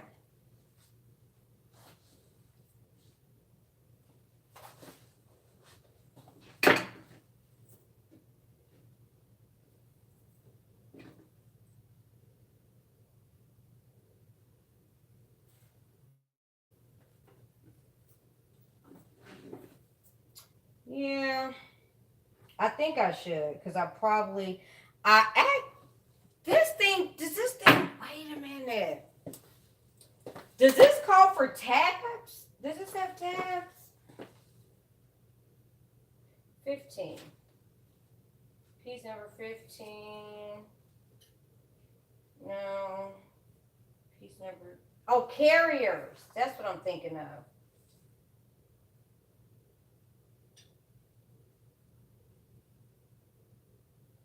This thing don't have no carriers. Do I remember? Wait, no.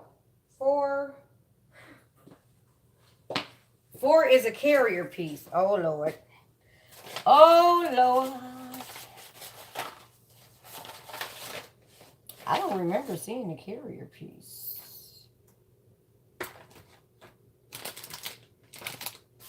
Oh, boy. When I just thought about that, I was like, wait a minute, what's going to hold this belt? Now, is that it?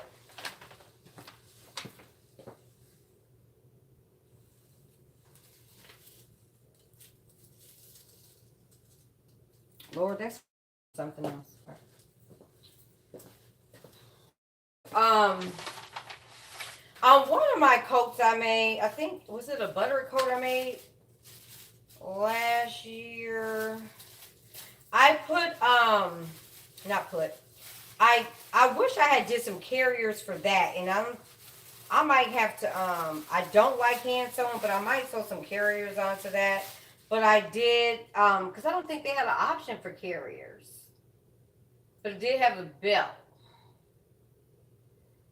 I stitched the belt in the back, like, on the center back. I stitched it down there,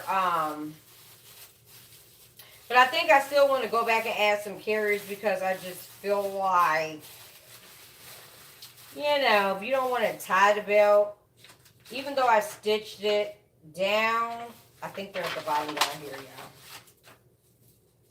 y'all. Even though I stitched it down, it's still, I don't know. You got to kind of like tie it in the back out the way. Like, I feel like it'll be better if I had at least 2 carriers on the side on that coat.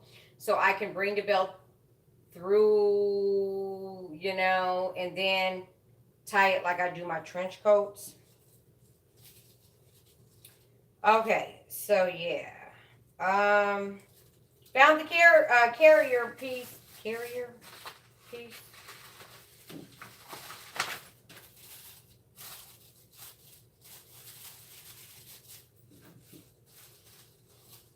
Now, I did see a really cool way that Mimi G, when she did a wool coat, and Maureen, I think is another sewist that I follow.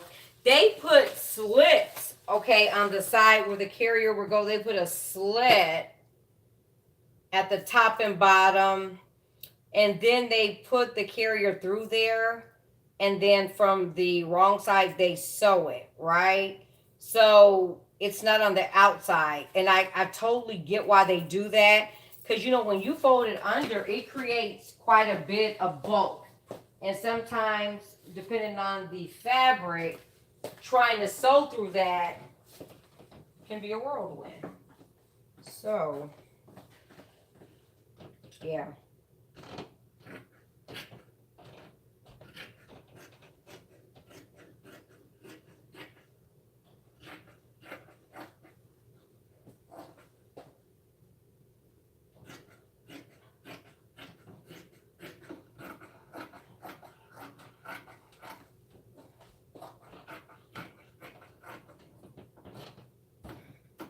That's probably my husband saying, "Oh, you're still on live?"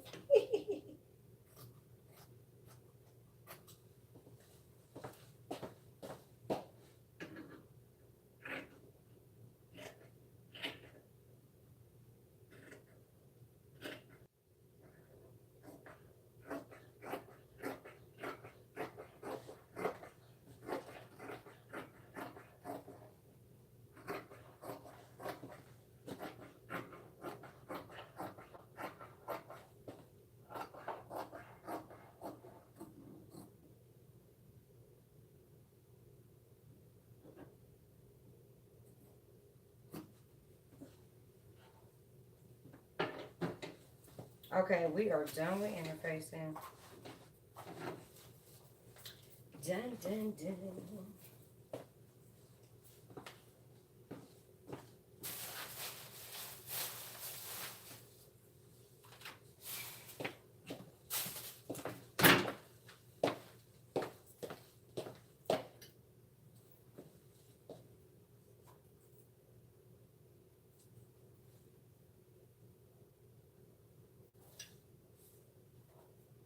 I don't know what the rule of thumb is, but when I interface, I do use a little steam.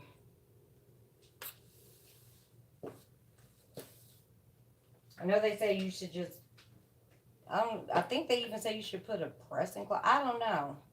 But what I do is get the job done. I don't, you know. I haven't had it come up.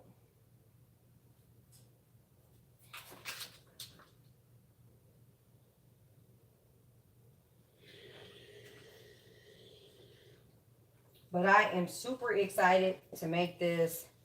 I have been wanting a denim trench for quite a while. This is what I was talking about, that line. You see that line there? That is what I didn't want going down like my center back on my jacket. That line here. But this will be in the inside, so it's all good.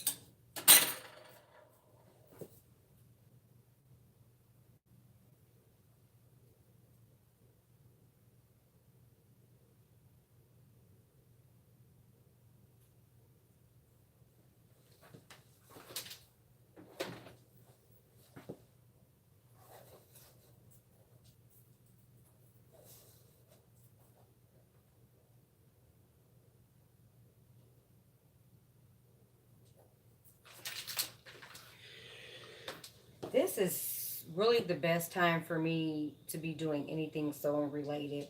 Um, Everybody's asleep. I don't have nobody bothering me.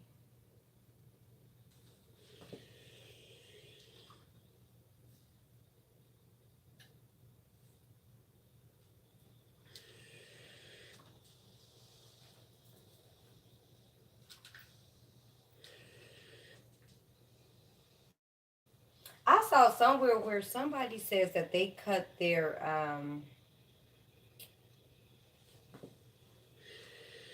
interfacing bigger because when you go, because it shrinks when you go to press it on. I don't know that I've ever paid attention to that. I think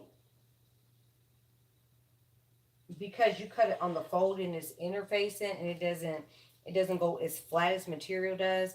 I always end up having a little bit on the end, so I don't know that that's the case for me. Maybe I don't know. Could it be the type of interfacing that you're using?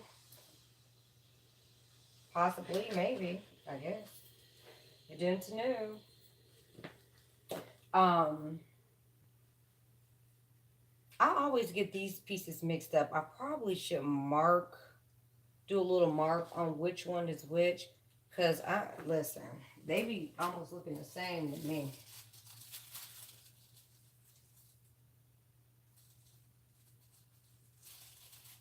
Is this the under?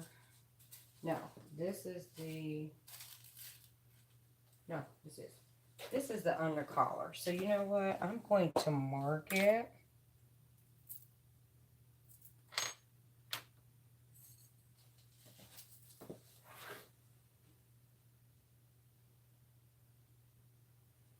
I'm put you in. Do what works for you guys. Do what works for you. I did see someone else. I think she makes a lot of blazers. Her name is Eva Monroe. She's a really big Vicky Souls pattern lover. Well, I don't know if she loves, I won't say loves all the patterns, but she has a particular like blazer or some other pattern that she really likes. She says that for doing her blazers or jackets and things like that, that she is no longer going to be using um, the interfacing, the iron-on interfacing. That's what I'm thinking of.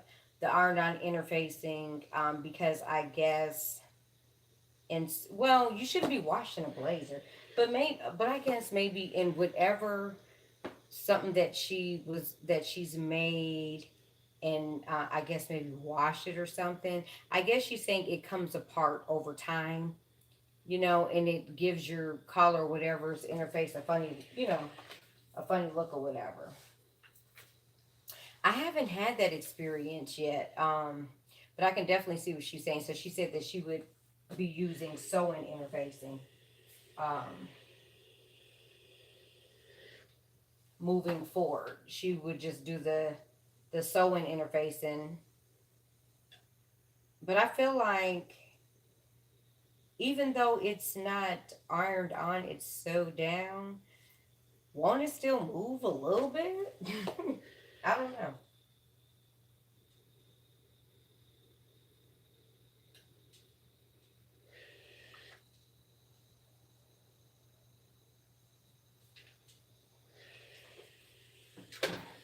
All right.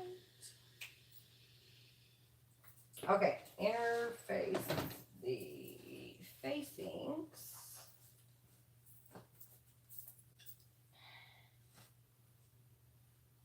Which one is this for? That's for that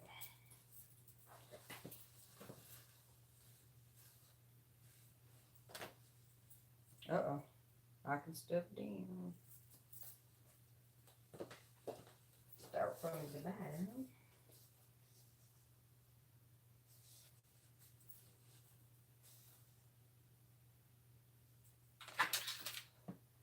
Now, I will say,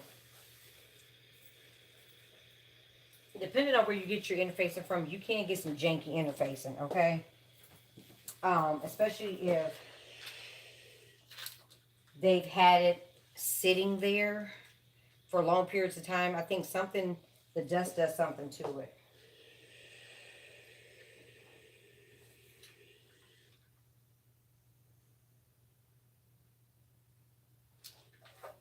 Get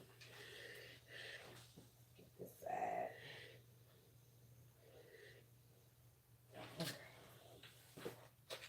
Yeah, so I think maybe for interfacing that maybe a retailer has had for quite a while, and they just got it there trying to get rid of it. I think some of that can be a little janky. Especially if it's knit interfacing. No, not knit interfacing, woven interfacing. Especially if it's a woven interfacing that's been sitting there. Definitely. So if it look a little crazy, I don't care how cheap it is. It's probably not going to be a good idea. This is where having an ironing board probably would be great.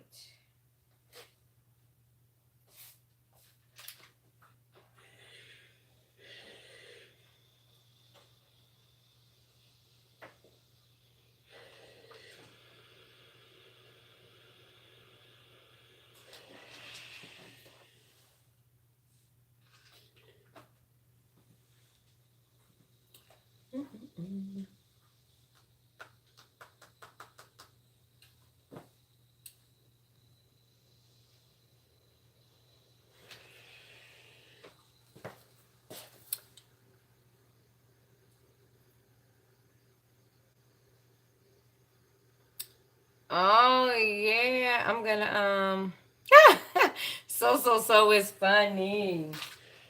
Oh, so is, you said Iowa. Is it snowing there? Oh, I'll have to check out the picture of those pants, Jacqueline.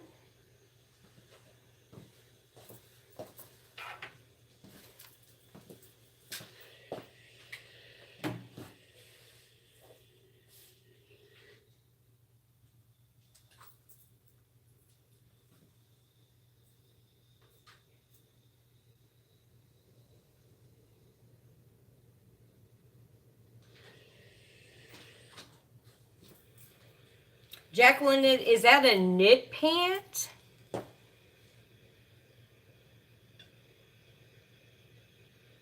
And that top is very cute.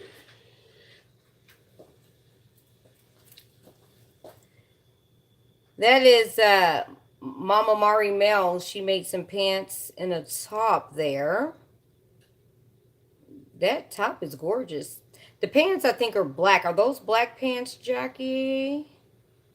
And what kind of material is that top? I like that.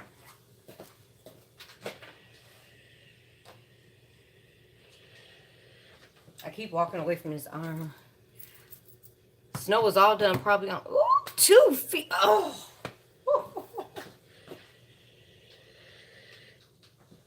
Listen, you are awesome because I can't do it. Like, I don't know that I could ever live where it snows again. I am just not equipped. I mean, Chicago did a number on me with the snow, and I'm just not interested at all. I remember coming downstairs out of my house and unwillingly sliding down because I didn't fit. Oh, don't remind me.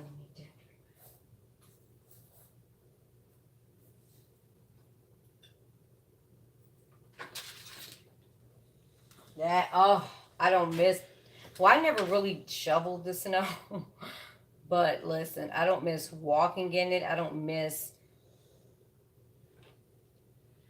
the carpets in my car being white because of the salt. I still have a snow brush though. I do still have a snow brush.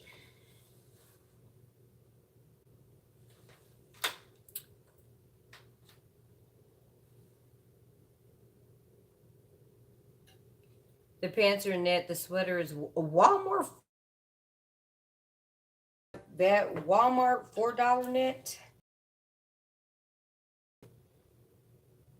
Listen, for the price, that's a good price point for two yards of fabric, $2 a yard, and then now I ain't gonna say all of it, okay? But you can, if you have a good Walmart, yeah, you can find some good stuff there. Matter of fact, one of the turtlenecks, oh my gosh, everything is sticking to the sweater. The bracelets, everything is just,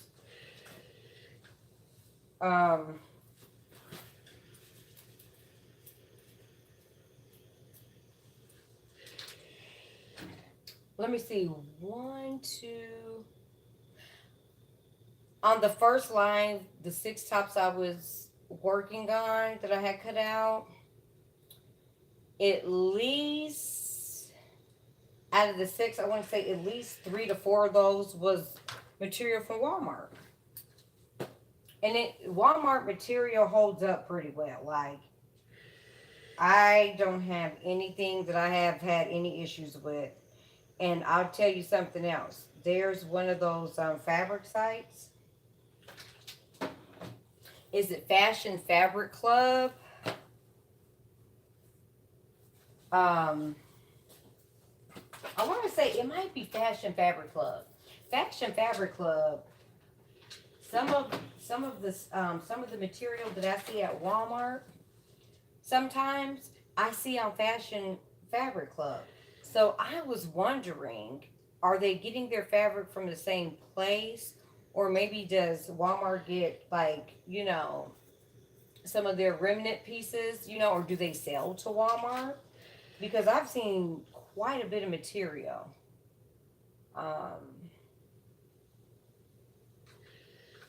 Yeah, on that site that I've seen. And like some of it, one piece was a piece of chali. Is it chali or chalice? Chalice? Tomato? I don't know. Um, I was on that site just looking. I've never purchased anything off of there, but I was just looking and I saw that piece of chali, which was 2 yards for $4. I saw it on that site, and they were wanting like 6.96 a yard on that site for it.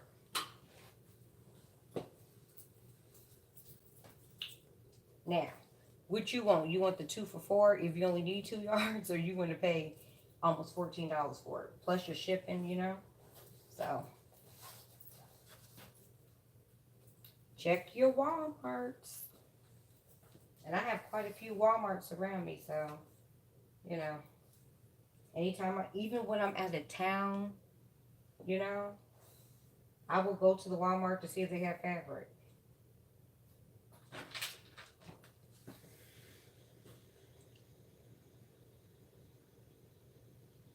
Because a lot of them do. Like I remember in Orlando, um, we were in Orlando, and we went to Walmart to get some food to take back to cook, or just doing the grocery shopping for while we're there.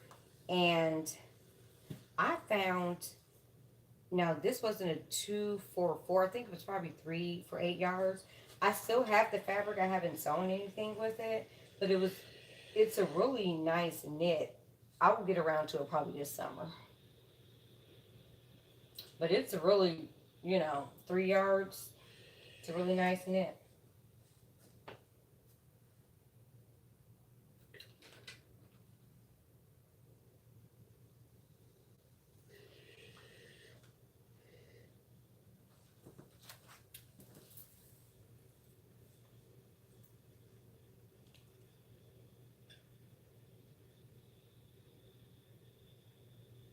Oh, well, hopefully his car will get working soon. Is the battery dead, maybe? Because it's cold? Oh,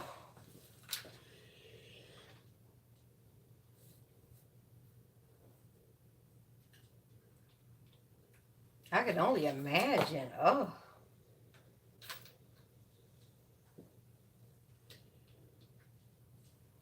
I remember yeah, I don't miss that at all.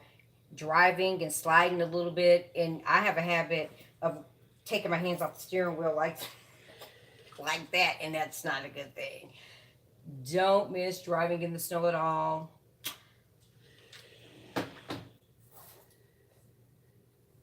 My kids used to love when I was like, I'm not risking my life out there on the road, so y'all not going to school today.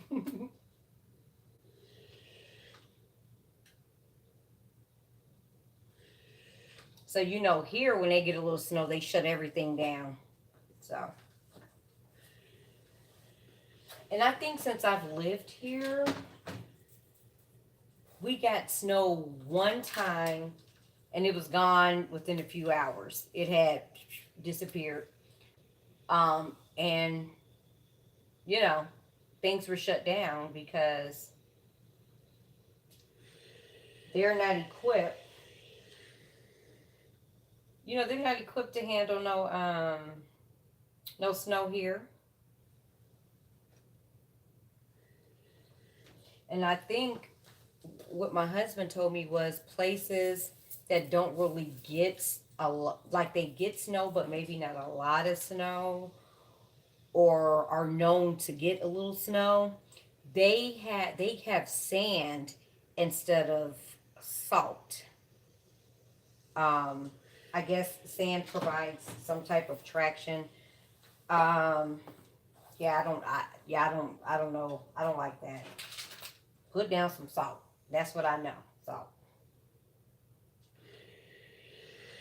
And I want to say when we were coming back from New Orleans that time where we ended up in the ditch, I think they had put some sand down, and sand is not going to, if the expressway is covered with ice, sand ain't gonna do anything. Okay, it is not gonna do a freaking thing. You need the salt to melt that snow. I mean that ice to help break it down. So hopefully, so is wherever you are, you know, they're taking good care of those roads so that it is safe, for you guys to travel.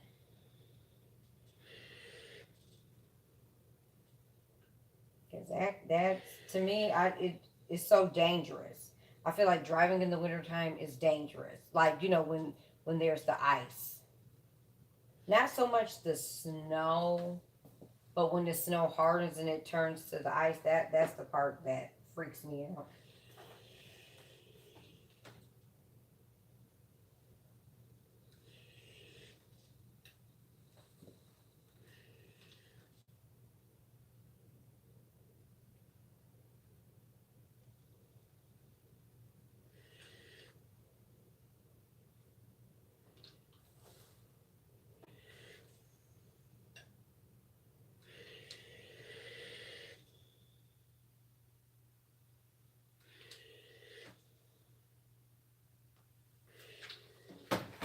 Oh, it seems like it's taking forever. I don't even, do I even feel like interfacing the belt? I better go and do it before I regret it.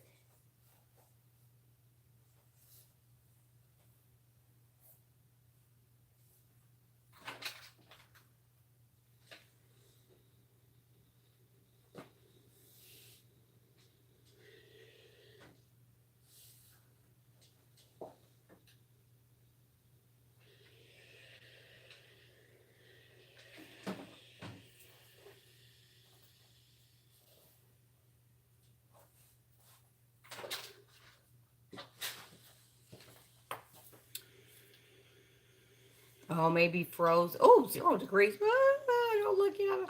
Oh, Vegas. Nice. Oh, your son lives near there. Okay. Nice. It'd probably it's gonna be a lot warmer there. I think around this time Vegas is probably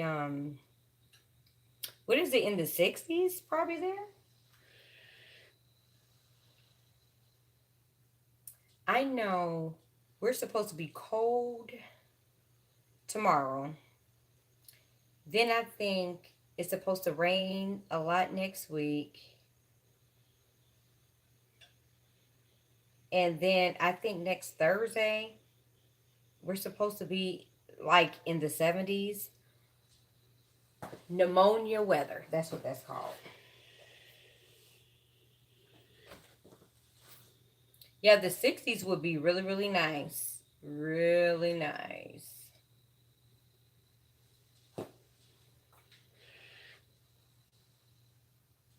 That's why these jackets or coats that I want to get made, I have to get them made because, come March, it'll be warm here.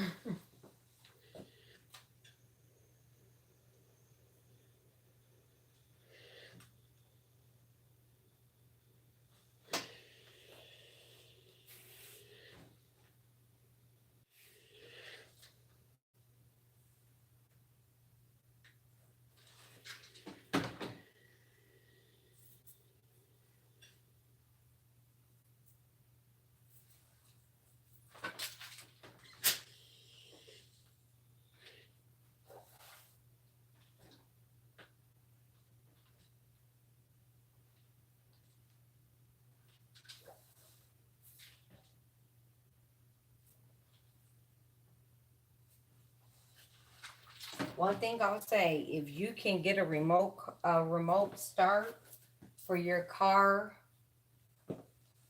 that would be great. It kind I don't care what kind of car you got. If the car is running, a remote start will help. Especially when you live in cold and hot climates, because you can leave the heat on, remote start your car, get in it, it's warm or it's cool.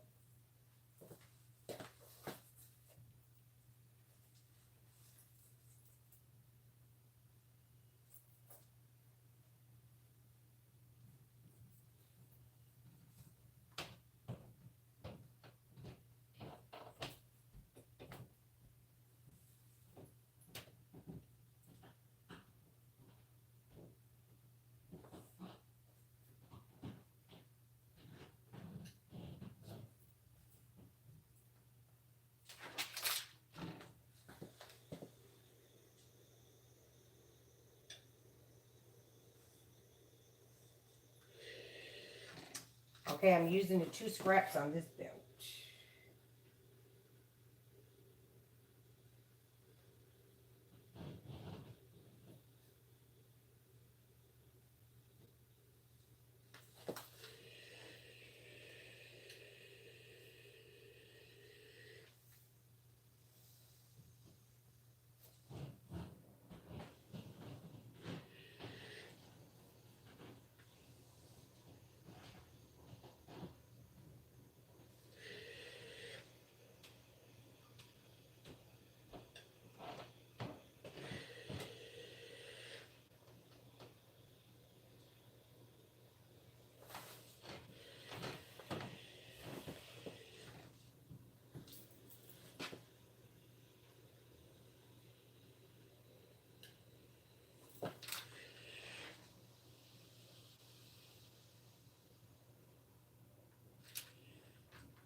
All these little pieces did good with a little maneuvering.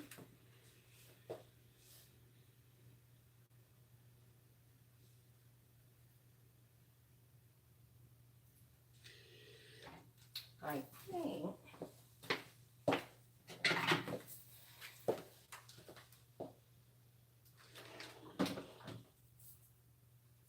I am going to cut it and then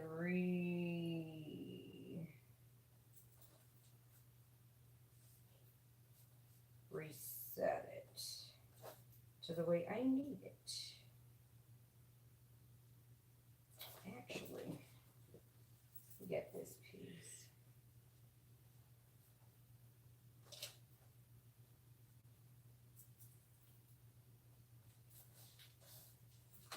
I got this piece right here. I'm just going to press it down in the middle. Then I'm just going to cut off what I don't need.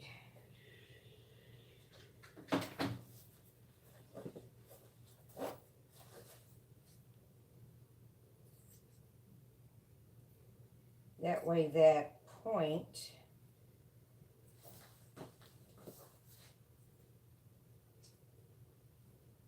gets interface really good. All right.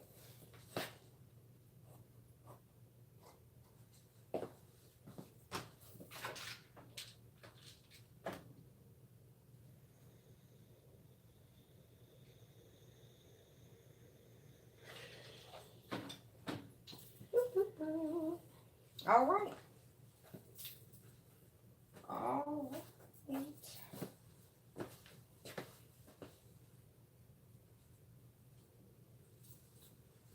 I am going to use a piece of this scrap to cut this carrier.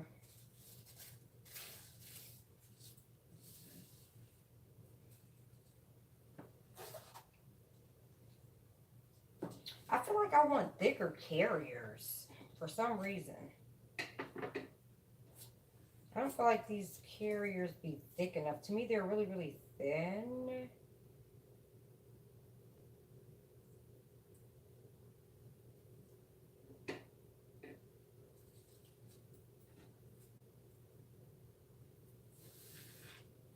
Maybe. I'm going to try something different this time. I'm going to cut 2. I'm going to move it over a little bit to make it thicker, but I'm going to cut 2 just in case I mess one up.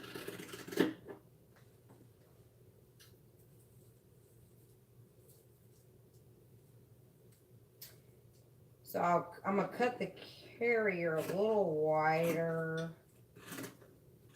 And a pattern piece. Then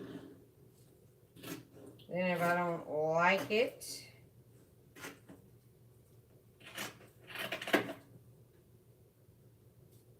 I will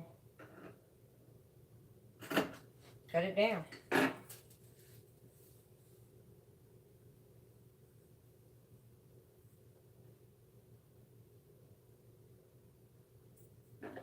Yeah.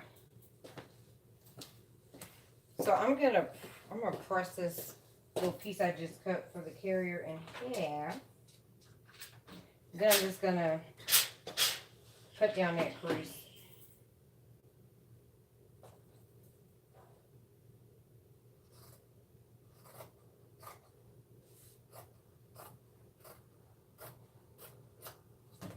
Bam! So I just cut it a little wider. And I know you're supposed to cut these down, right? I forget how many they have you cut, but I just cut 2 just in case. I don't like the way the other one looks or whatever, so. All right. I'm gonna press this belt out. It's a little wrinkled. This is the other 2 pieces of the belt.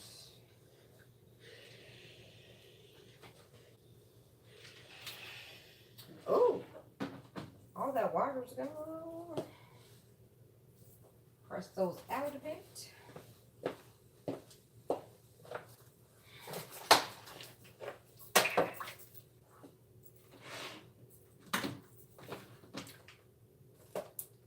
I have the little cup thing to this iron, but it's over there. So I'm just gonna hope I don't make a mess.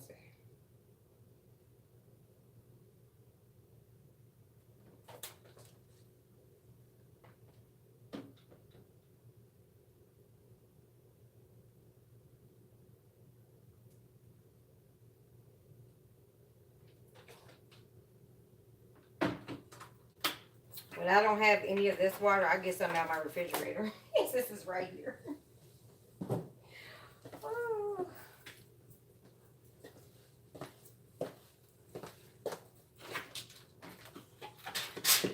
But this iron is a pretty good iron. You can take it off of the base. You can take it off. And it'll still stay hot for quite a while.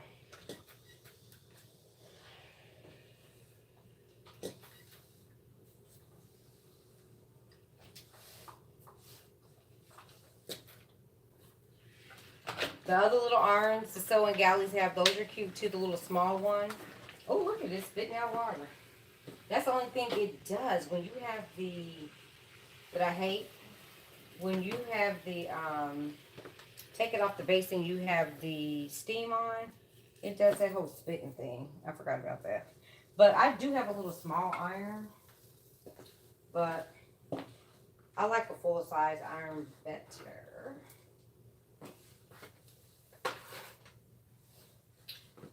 So, okay, so I decided, and I sew with cones. I sew with the cones. And I have this little, I keep it on here.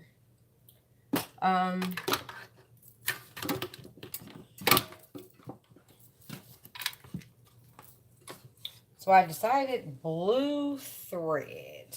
All right.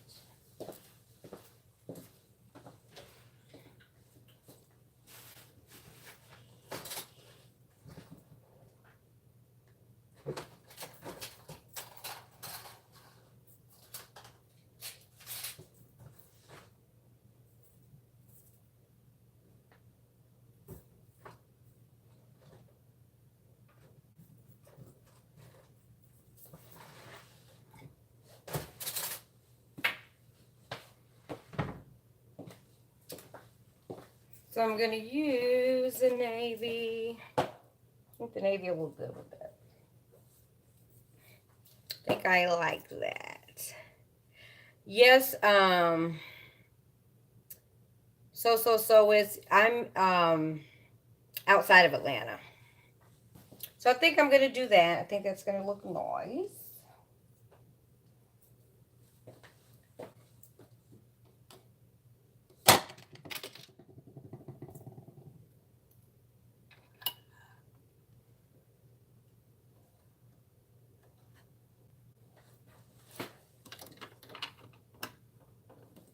And I have to change my needle. And then I have my clapper. So I really, to be honest, didn't really understand. I'm taking these boots off. I'm not going to sew in these boots. The use of this, I think, until the other day. So it's to flatten thicker material. Okay, so let me get it right. I think they said it's like, so when you're sewing like things like wool, denim, or anything, it's to help trap the heat in after you press it to make it lay more flat. So, Amazon.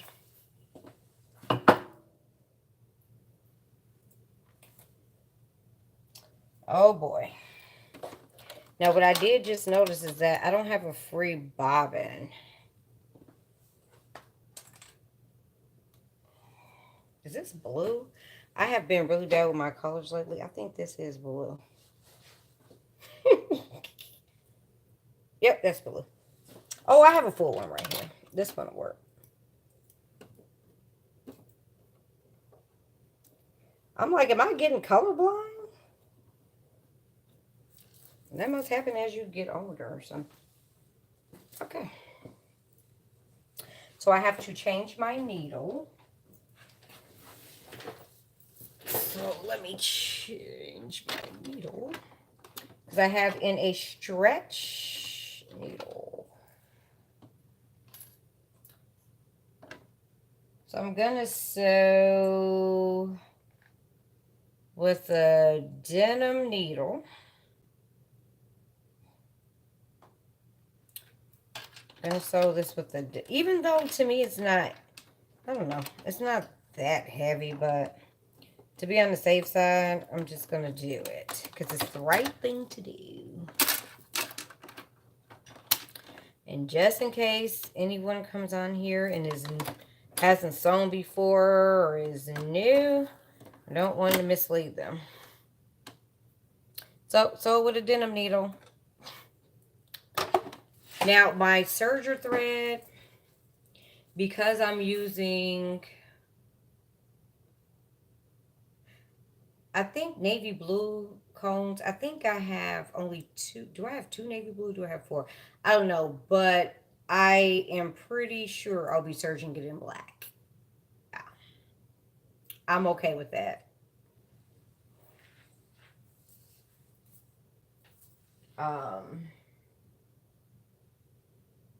I just know that any top stitching I do, I want it to be, I want it to be in the blue. So, instructions.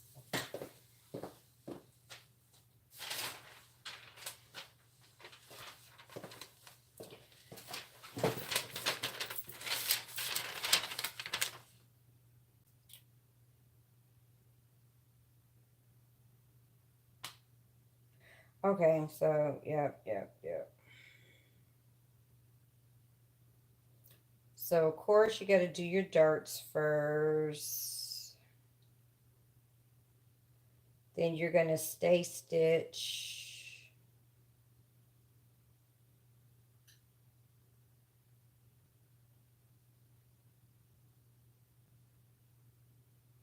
You're going to stay stitch part of the neck. Ooh, are we out of focus? We're out of focus. Okay. They have you stay stitching the neck. Okay. So on the front, you stay stitch here where the dart is. And this is the back. You do the back. So, yeah. I like to look at it and so I can get a few steps out of the way that I know. And then the overlays, you got to get those. The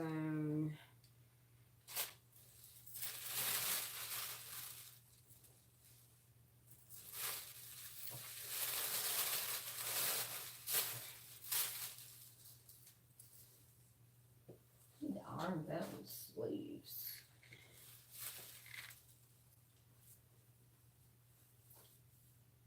This is my back.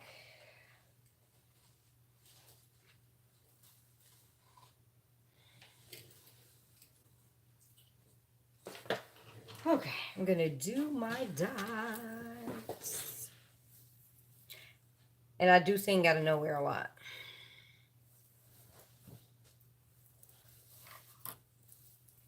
Yes, I'm excited to use. Yes, you definitely need a remote start. So it's yes, it's cold. Definitely need one of those. And this clapper, I'm excited to use it to see what difference it makes.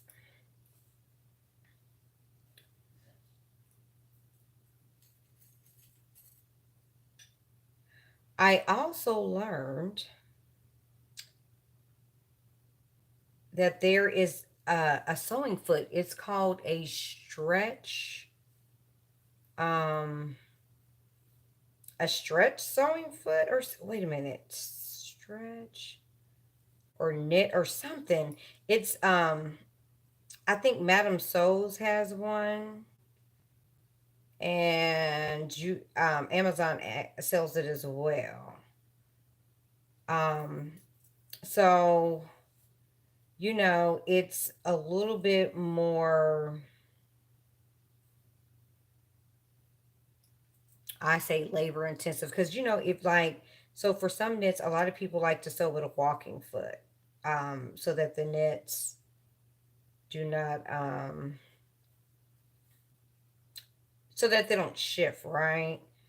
So with this knit foot or stretch foot or whatever they call it, it keeps those layers together, so that you don't have to worry about that. And I think I would prefer that over a stretch. I mean, what's the other one called? Over a walking foot. Because with the walking foot, I mean, you've got to unscrew, you got to do this. And I believe that this, it's just like a regular, you're changing the foot, regular foot, like of your sewing machine. So, something interesting. And I think it's only like $6 on Amazon, maybe. I think on Madame Sews it's a little more.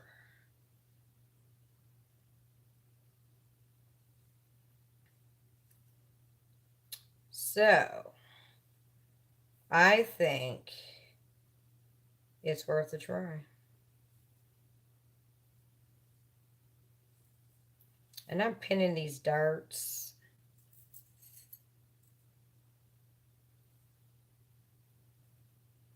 I mean, I'm not going to stay up sewing this thing all night, but I do want to get a little start on it.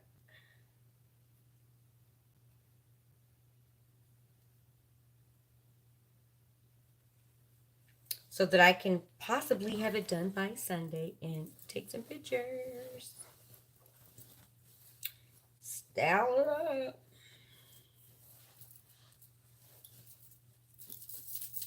I have to get all this stuff out of my sweater. I don't know why I didn't take this sweater off.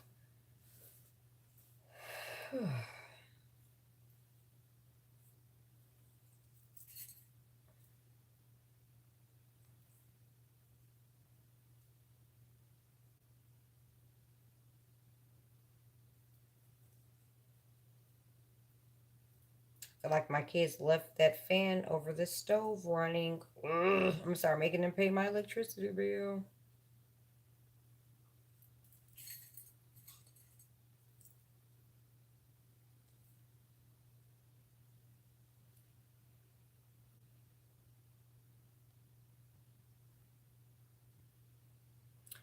So is what type of things do you sew? Do you sew apparel? What is it that you like to sew?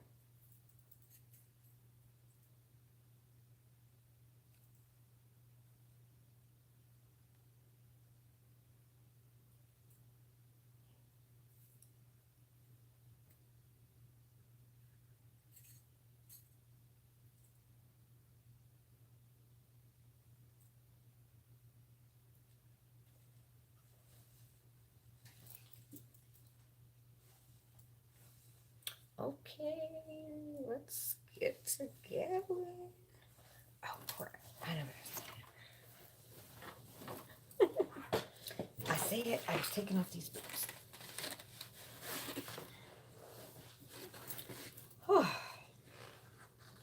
My feet are like this. If you want to know what a penny loafer boot looks like, this is what it looks like. If you never seen one before, they are very comfortable.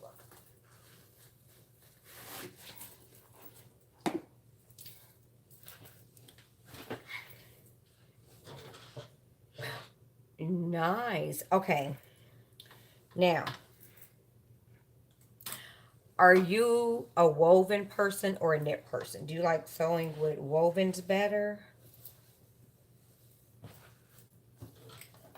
Button-up shirts, I've made one and it like button-up shirts make me nervous. The bust area is what makes me nervous. I mean, even though you look at the measurements, sometimes the measurements be a little off. To me, I feel like.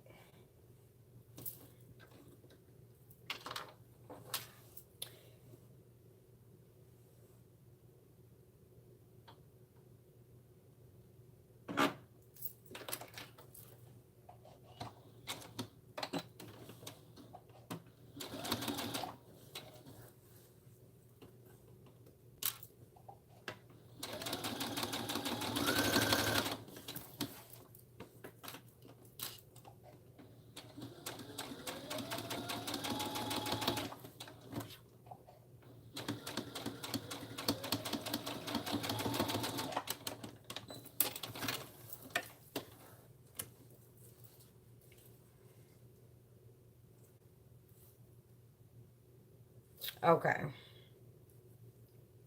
Now, I know there was someone. Is it the Island Sewist Social? I can't remember her name, but she, for a long time, was scared to do buttonholes, and she just would always use snaps in lieu of buttonholes. I don't blame her, because sometimes my machine likes to mess up on at least one buttonhole. Okay, at least one.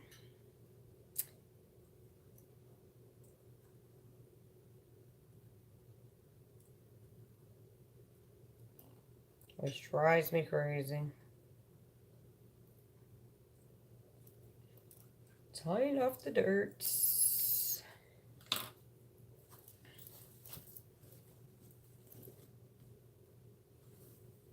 Think it looks good. Put that there so I can press it.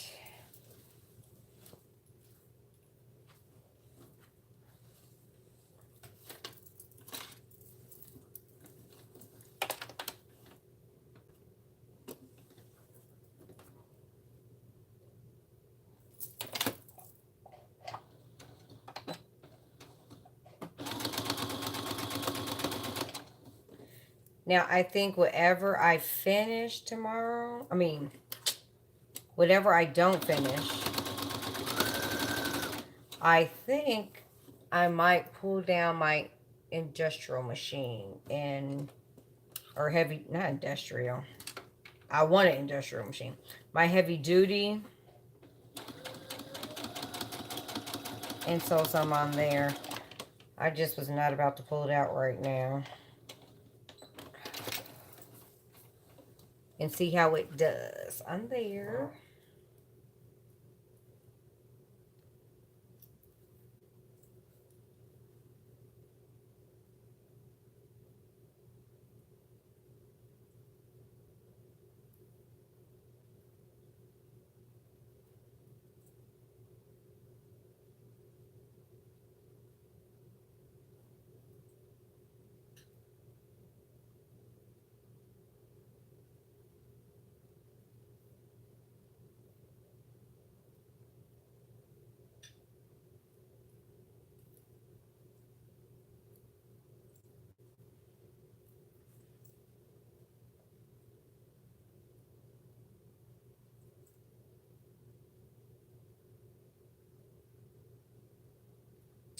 Yeah, I've had to do that too. Um, Sometimes it aggravates me so bad. The way that it's looking sometimes, I will unpick the buttonhole. Oh, I will unpick it. I don't be happy about it, but I do unpick it.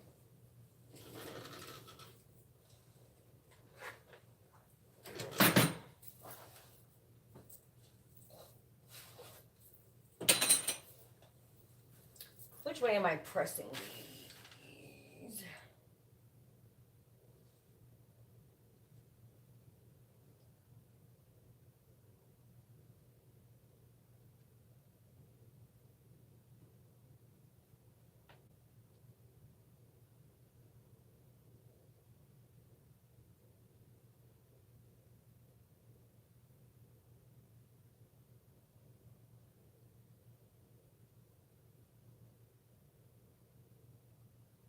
Oh,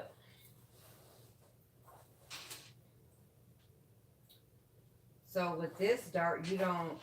I don't remember that. They want you to press it so that you can blend this stitching line.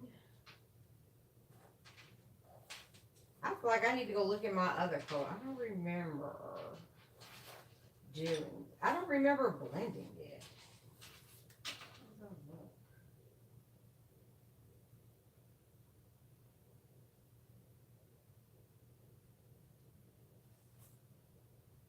Hmm. I don't know.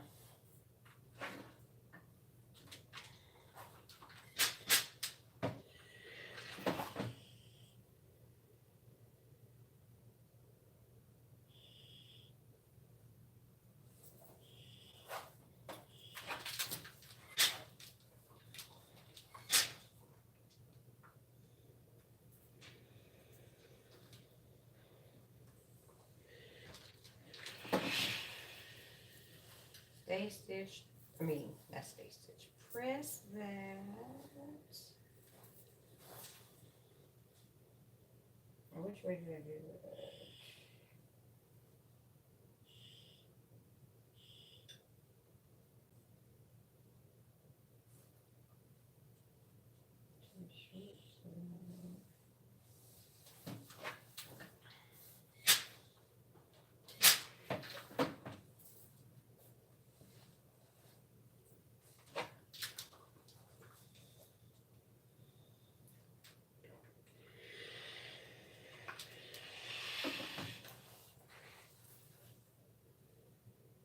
Did I do that one right?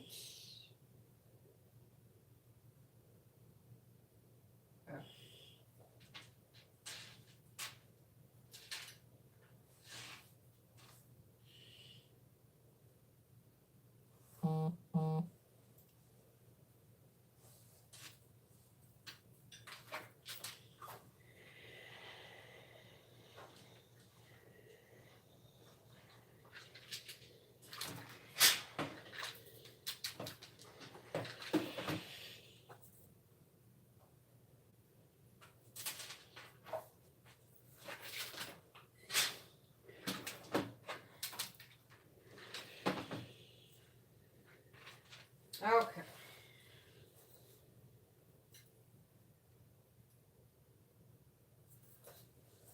All right.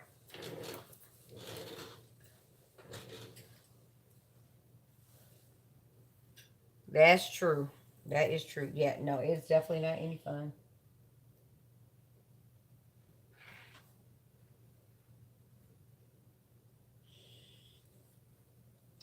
And we're going to stay stitched to this dot.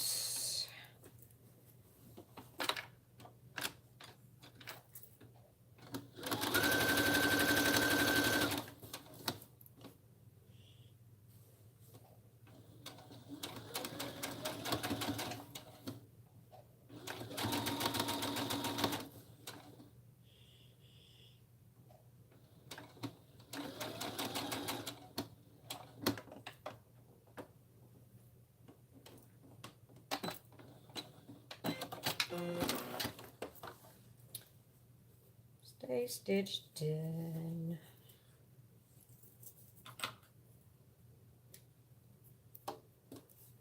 I want to make a hoodie. I do want to make a hoodie. But I got to see if I have enough for a hood on the material that I do want to use it to make. Okay, I think it's true. Okay, to press this up. Bend it.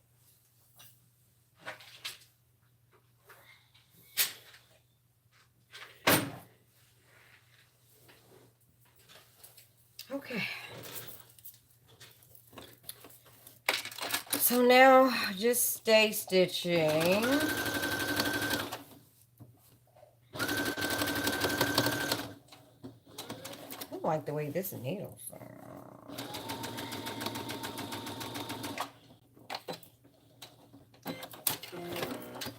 Okay.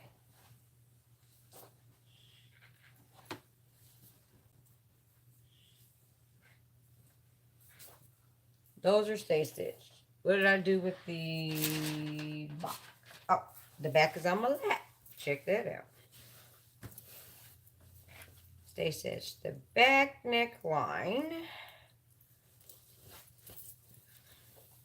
See, this is not heavy. I feel like I can see.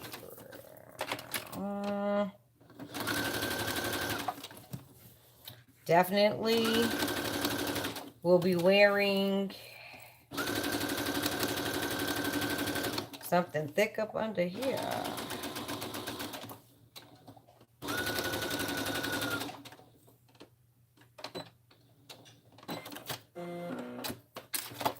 Okay.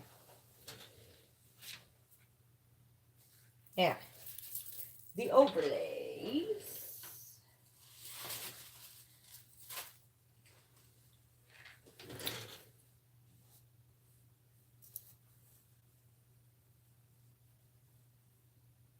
Okay. Now you have to sew the overlays right side together. And you're just sewing this part here. So you're sewing down here, come around for both. Now I know I cut some notches on here, didn't I? Maybe not. Thought I did.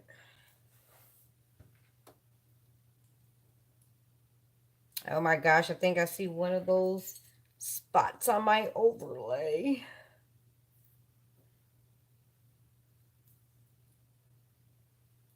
I hope it's not two spots.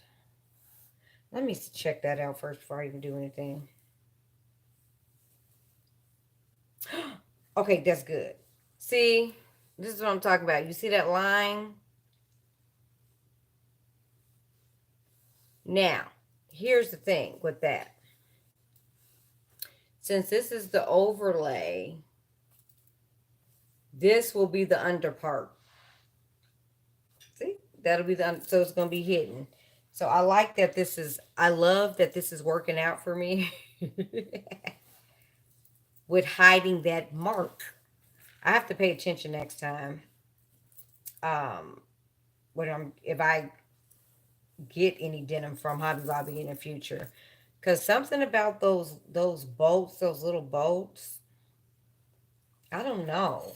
I thought it was, like I said, I thought it was just dust settling in, but I don't know what the heck that stuff is.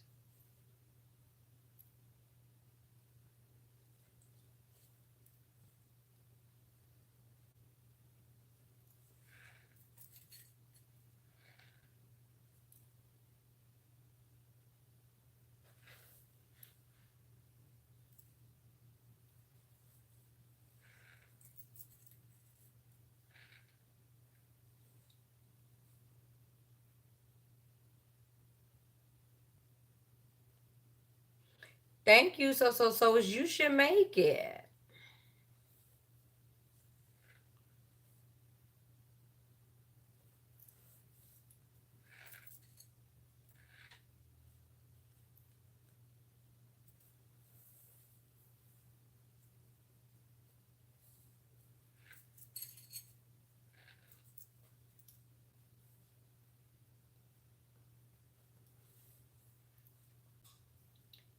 Sticking a few pins in here.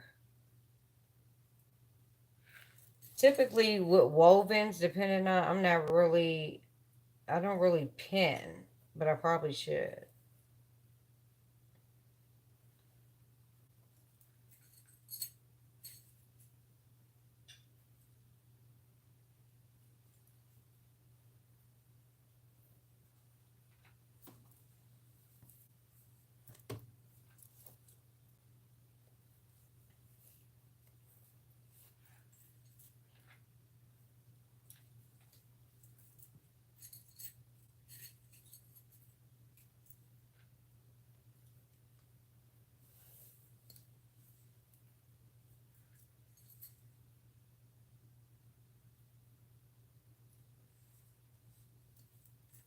But I intend on making this pattern quite a few more times. Um, because it's such a easy sew, and there's not all that labor of a regular trench coat. But I think I might try that bias binding that Donna was talking about.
There's one deal.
Okay.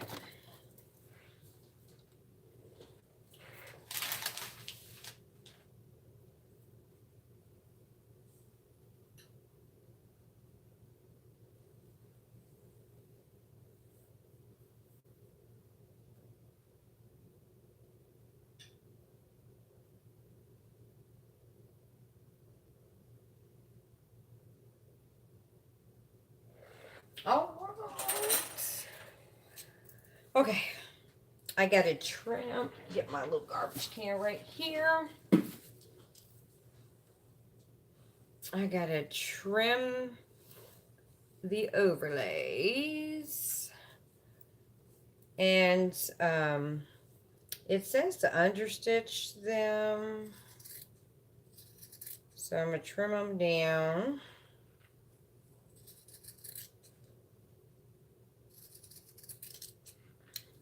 Should I have my rotary cutter out for these? And then I'm going to leave it a little big where the curve is, because I'm going to notch that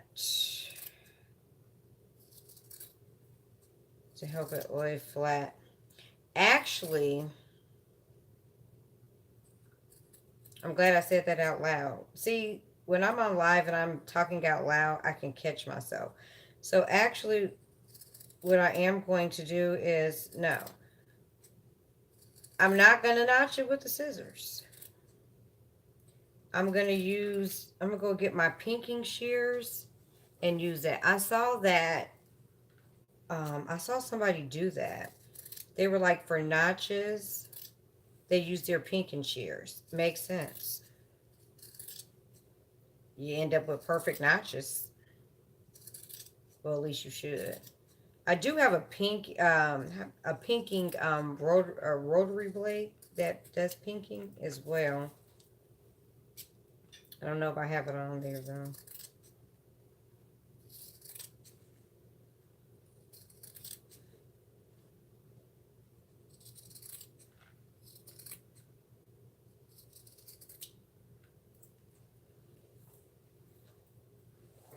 So let's see.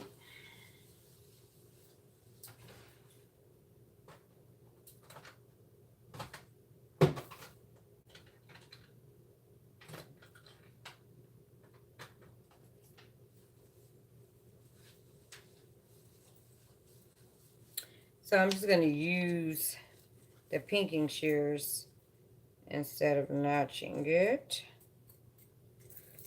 Just use the pinking shears right there to do that.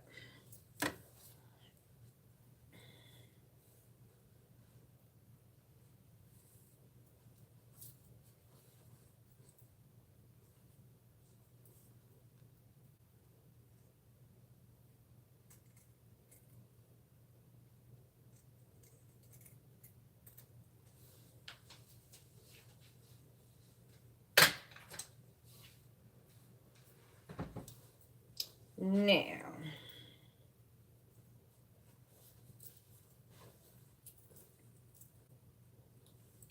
they want you to understitch the lining. I don't even have it at the bottom, because that's the only part that you could probably do it. Now, I have to make sure this is not the one that has that line. Is it?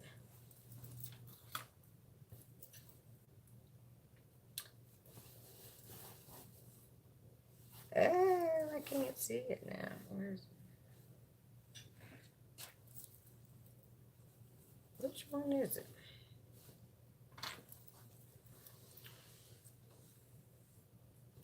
This is crazy. Did I sew it?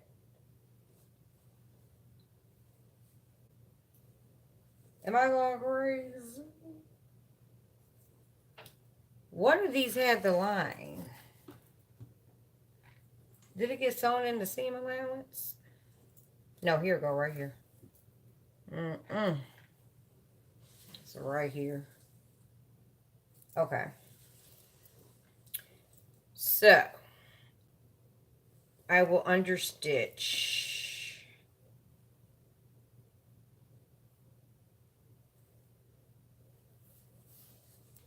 I'm making sure that one that had that line going down it, I'm making sure that that is the lining. So the understitching that I am doing, I'm making sure I'm doing it on that.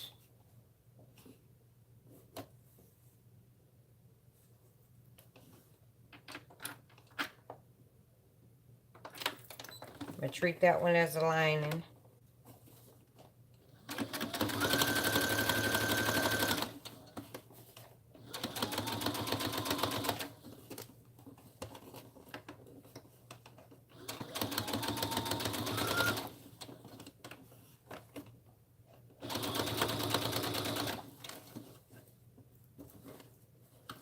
So you're just gonna understitch as far as you can.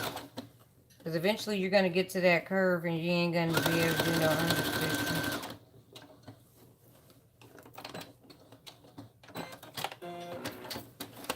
Okay.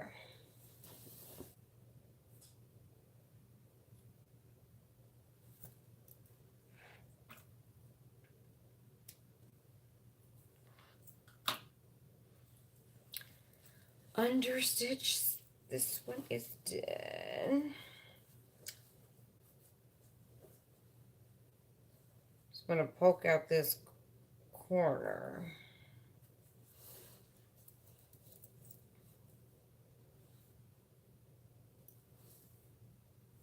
All right. That still looks funky. Where's my point turner?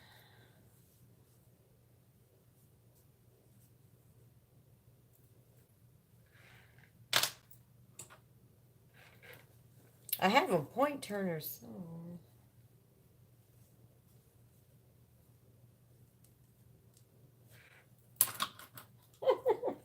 I keep grabbing different things because I do not want to get up and look for it. I have an idea where my...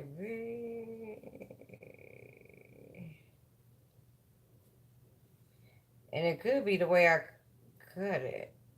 And I'm thinking it's the point turner. I mean, the,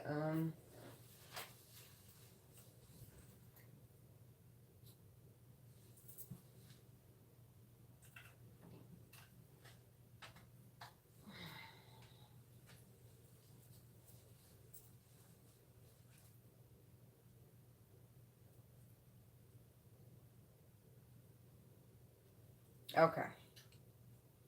That looks a little better. I'm going to put that right there because I got to press it.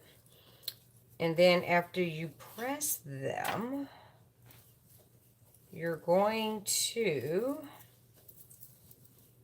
attach them to the front piece.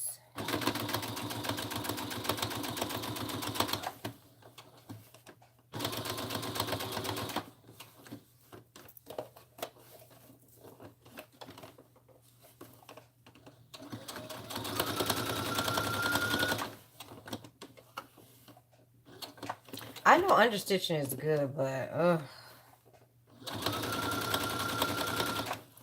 these lines.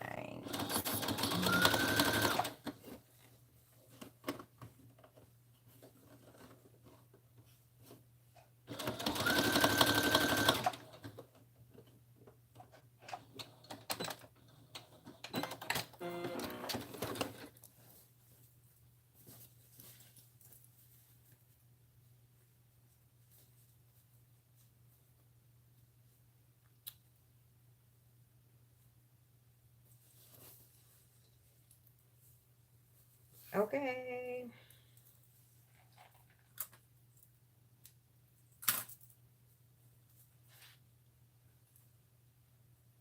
Wait a minute. Let me poke that a little better.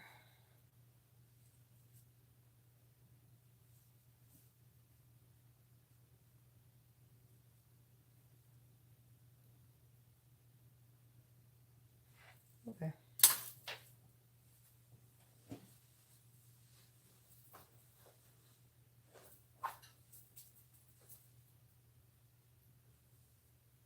Remember to press as you sew.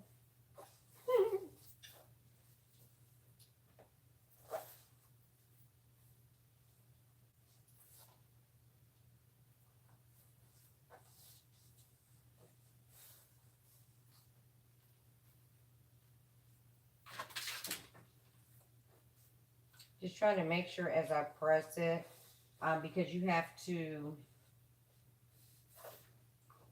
you're going to kind of base those raw edges on the other side.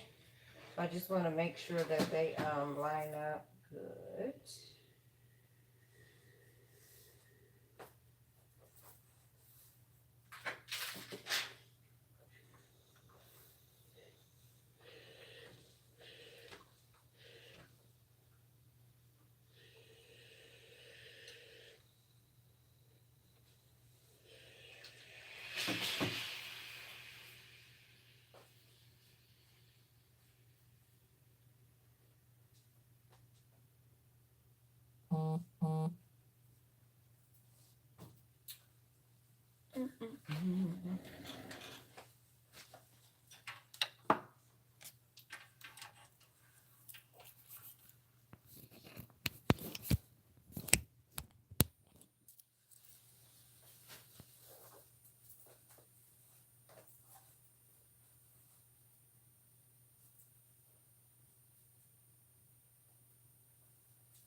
So this is what our overlay is looking like.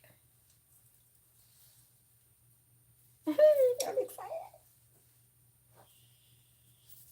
Oh, I gotta put that on my hand. Okay. So now,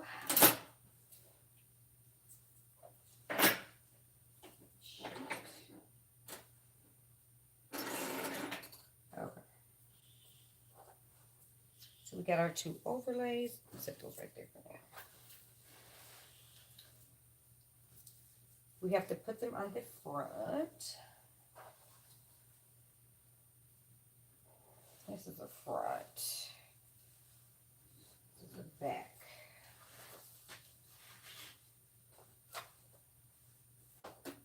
And I'm gonna, this got balled up a bit, so I just want to press it a little bit. Press it out.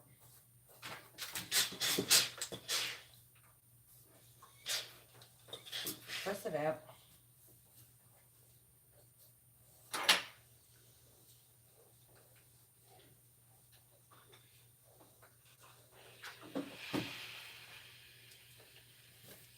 Press it out a bit.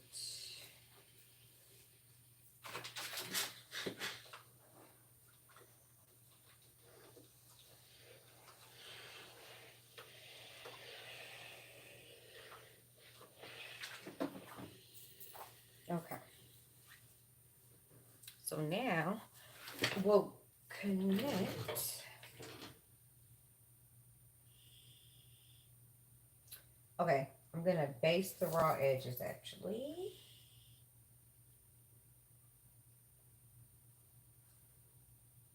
Yeah, I'm gonna base the raw edges. I'm gonna do what it say.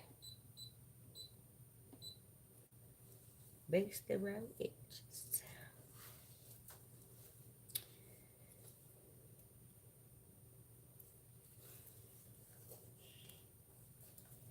And I'm gonna use clips for this. I don't like using pens.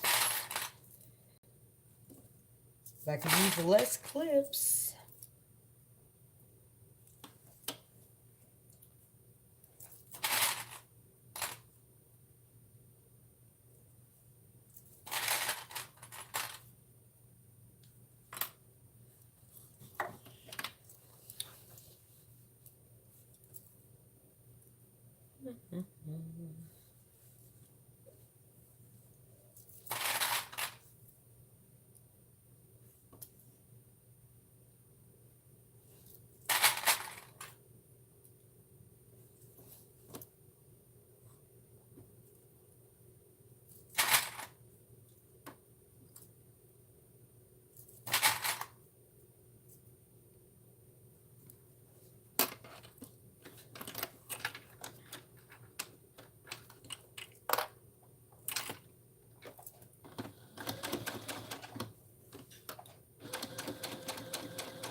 Based the first one.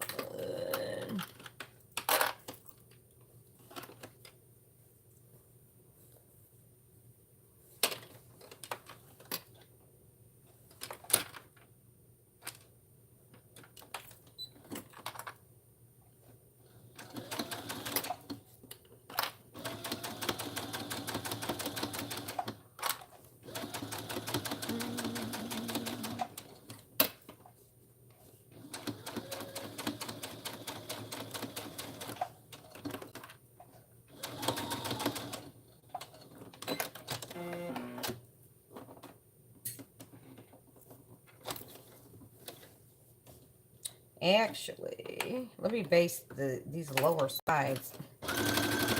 And do those.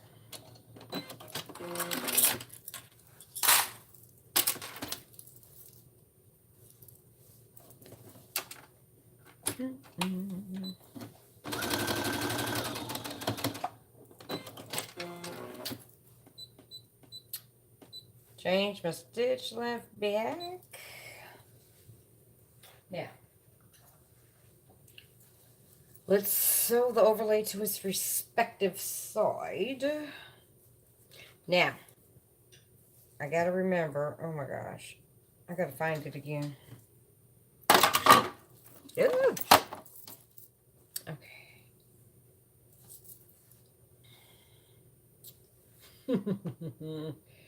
This is so freaking tricky. This is it this side.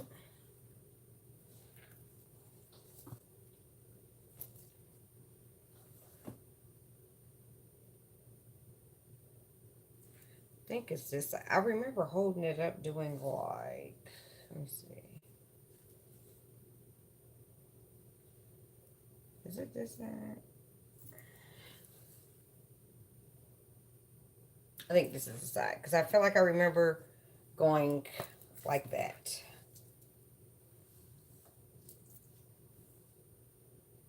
Oh, look. Wait a minute. Is it going through this one?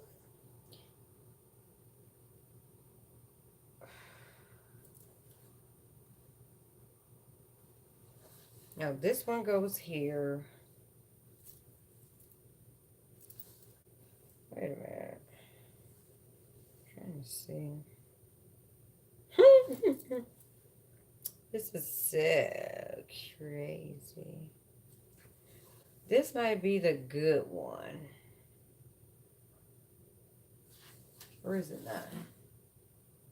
Y'all, this little line is tricky in here. It's tricky. Now I feel like I see it going across.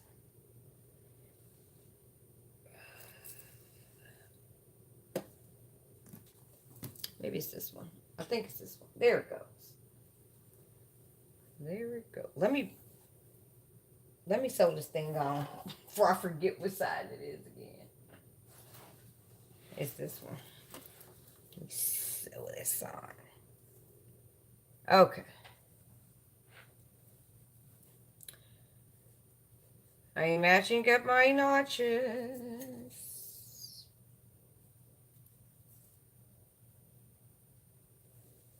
All right. I probably should have basted the top and I didn't, and I'm about to do it.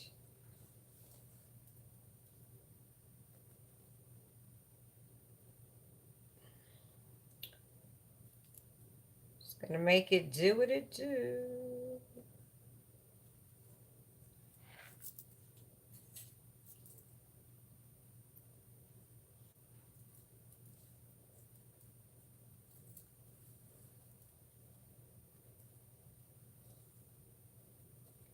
Okay.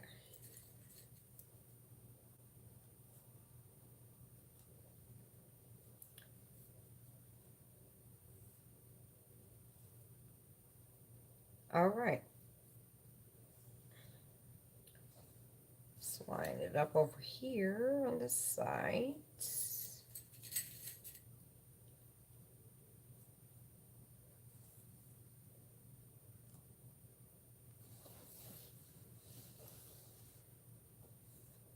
Because when we sew it, I'm actually going to put a clip right here because I seen the clip.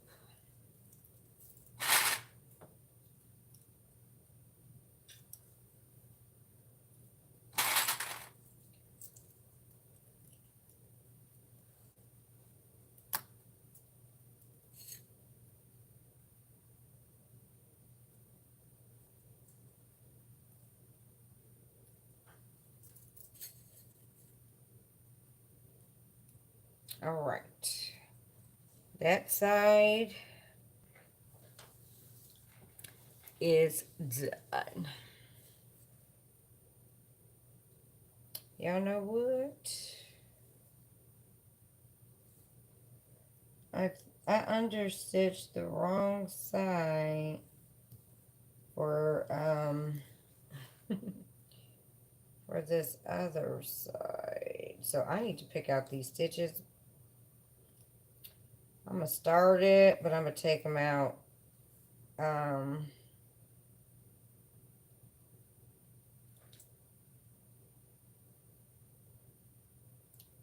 I did not pay attention to that. I see. And that's okay. Mistakes happen.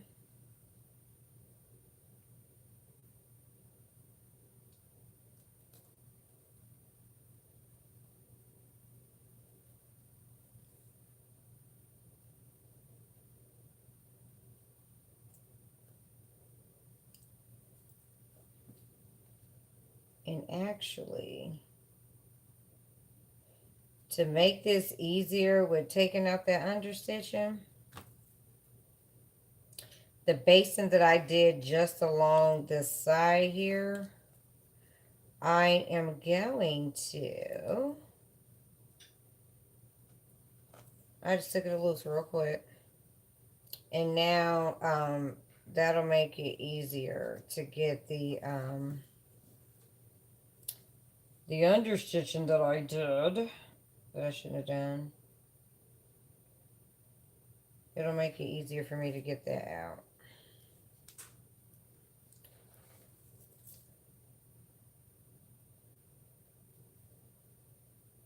I mean, I cannot get up underneath there. And the reason why, so let me tell you, the reason why I'm taking this understitching off is because it's going to show on the other side unless I top stitch it, right? And I didn't have plans on top stitching um, the overlays. I don't have plans on top stitching those. So so that's why I'm taking out this understitching.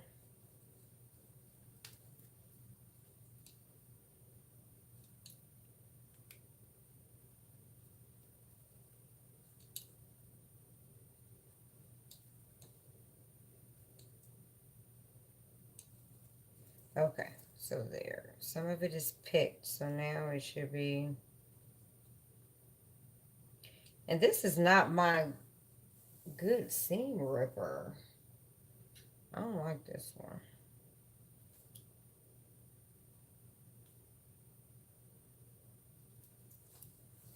Do not like this seam ripper.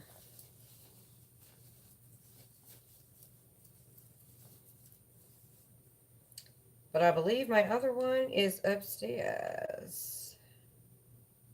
And I don't know where the rest of them are. I think I have some more somewhere.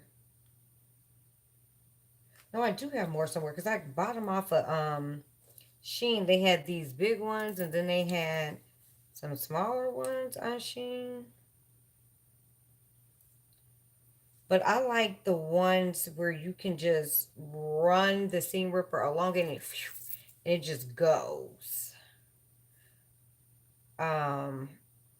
But this ain't one of those. And so I have to be careful because I'm going to rip my material. And we all know I'm going to go nuts because I don't have enough to cut a another set of overlays out if I do rip my material. And I'm not going to buy anymore, so.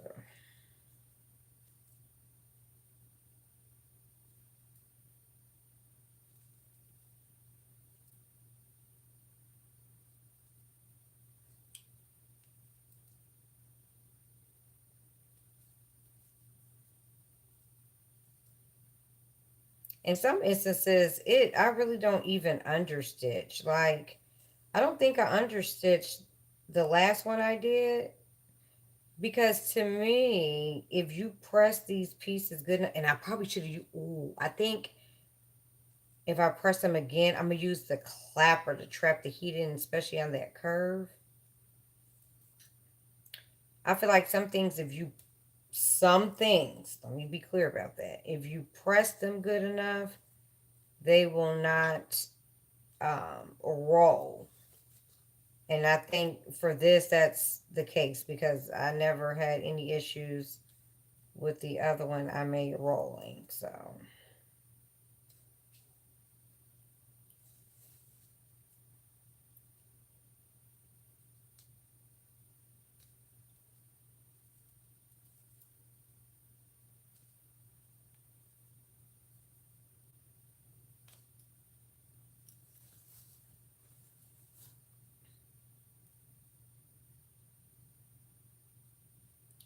But yes, some other things you definitely should understitch because they will roll.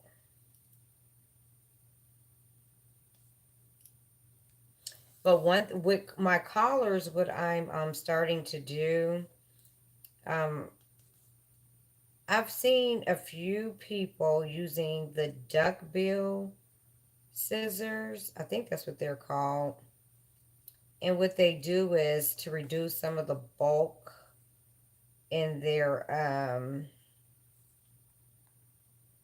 collar. They trim, they they grade the sides basically. So they're trimming one down smaller than the other, so that it reduces that bulk. And I really, really, really like that.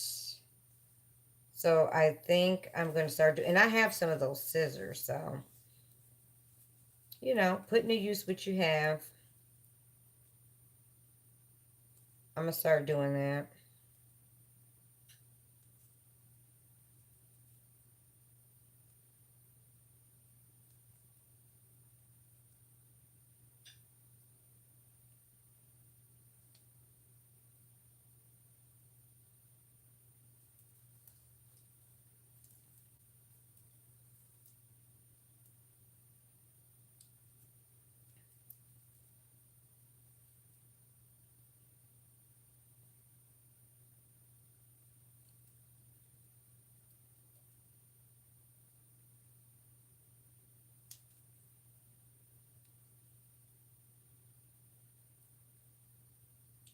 I originally wanted to make this in camo, and I am. I'm still going to one day make it in camo. So that's why I say this pattern is going to definitely get its. I'm getting my money's worth. But when I make the next one, I want to make sure I have enough material though, because I want to do puffy sleeves on it. So I do know that I'm going to have to, because it comes off the shoulder a little bit. It drops off the shoulder. I'm going to have to make some adjustments for that. So that's fine.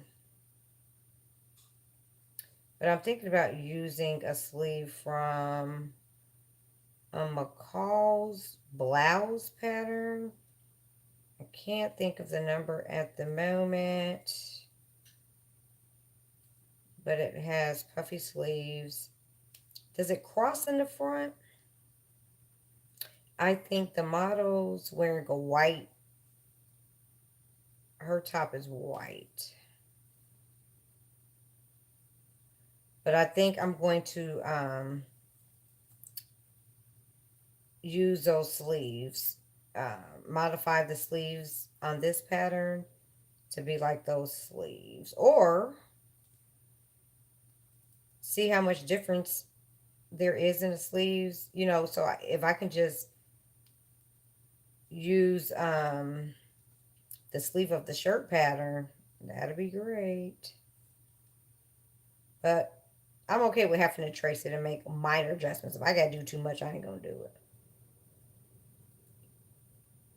That much is for certain.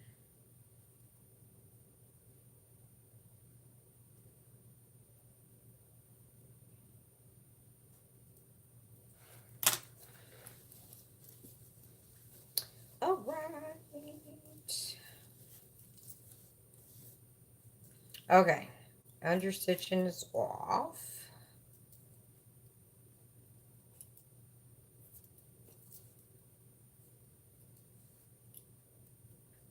And I'm gonna press this again.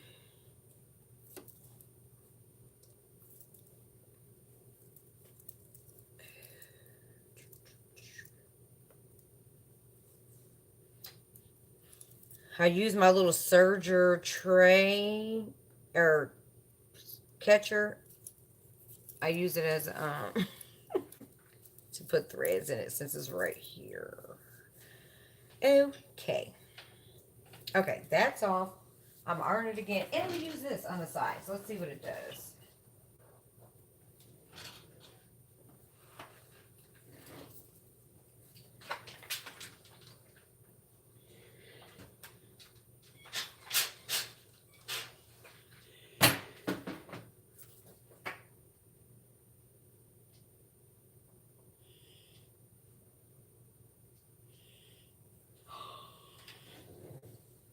It does.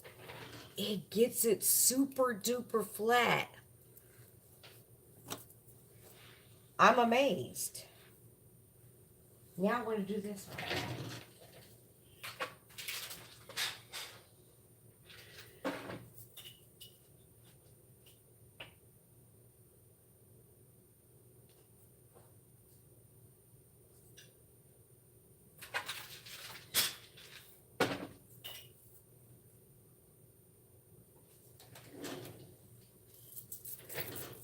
Get you a clapper.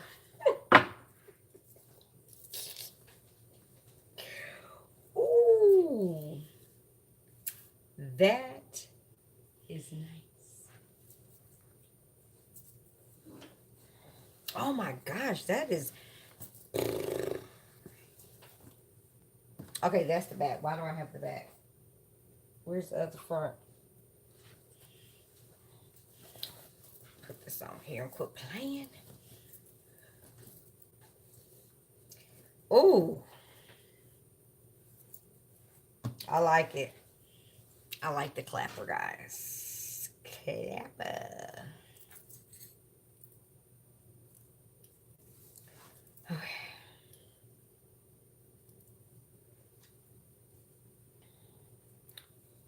Let's get this going.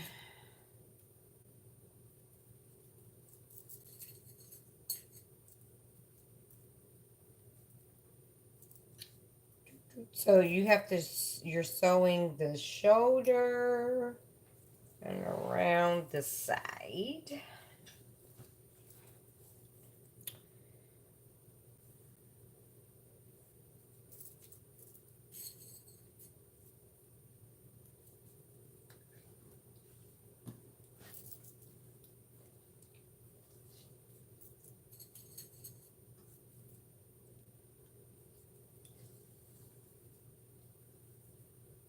And even if you don't have a clapper, you can probably just use some wood, some wood. And this denim is shredding, it looks like. Let me hurry up. Get this stuff on here.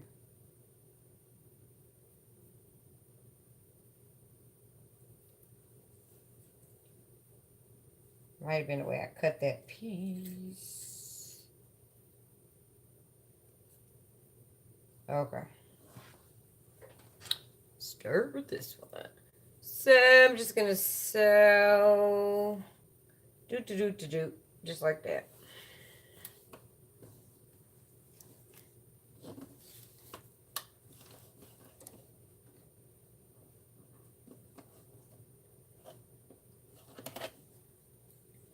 Just like that.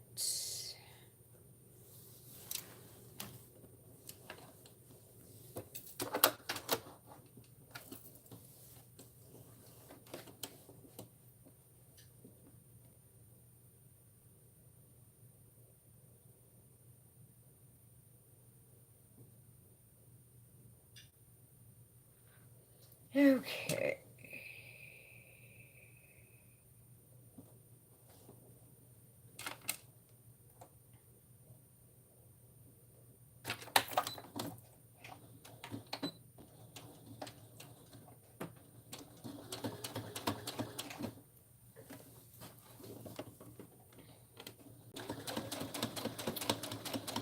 I need to clean off this table that my machine and my serger are on to move my machine down so I have enough separation between the two because it is congested.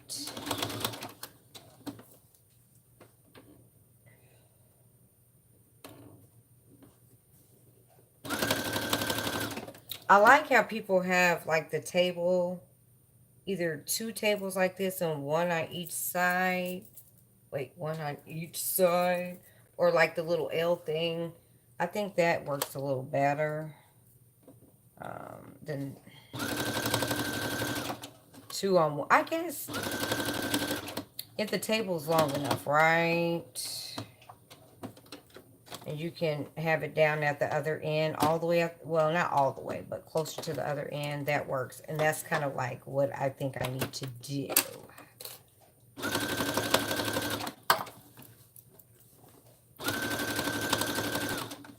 Whoa, let's see.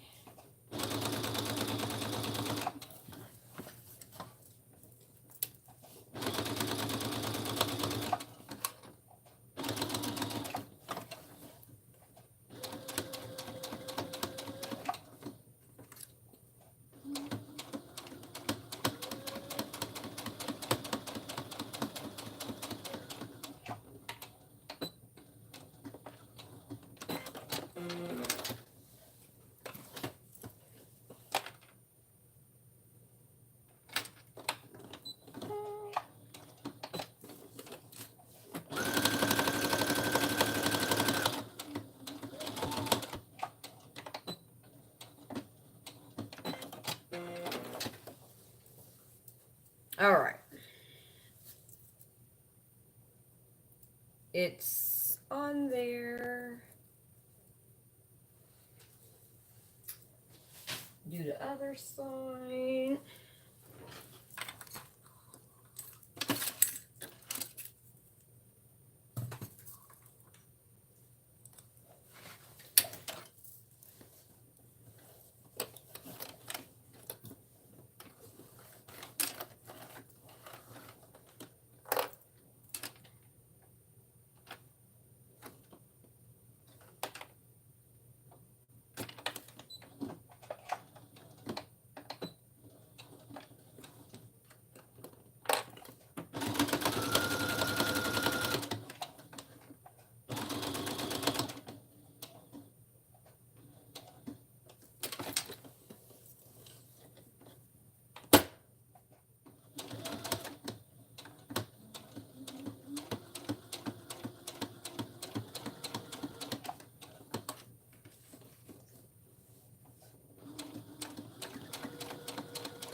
All right.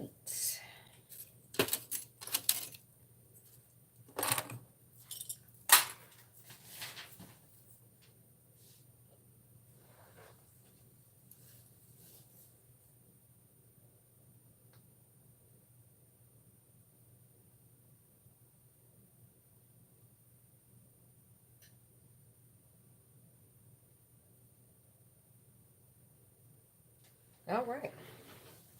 We are now ready to stitch the front and the back together.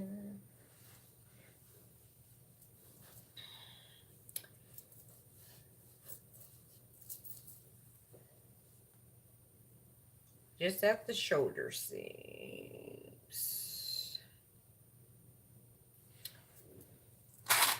We're going to clip it.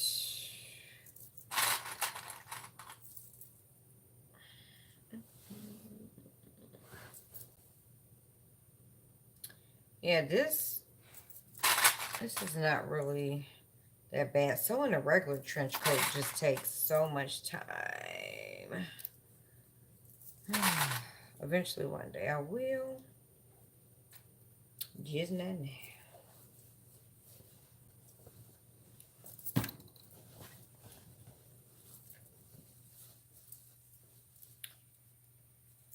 Okay, so I'm going to do these shoulders. I think the facing is what's next. It has to be sewn together. So I might do that, and then I'll probably call it a night. Because after you do the facing on here, you sew the facing together. I mean, it's not really a lot left to do. Of course, you got to sew the facing, you know, to it. And then put in the sleeves and hem. You know, like...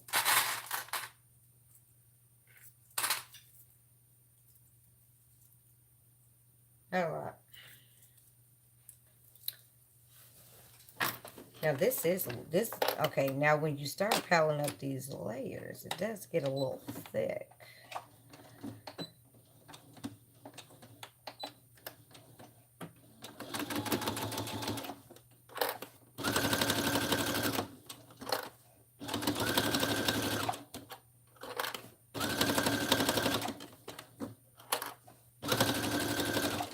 Yeah, because the serger makes a lot more noise than the sewing machine. So I'm not going to use the serger today. Or this morning.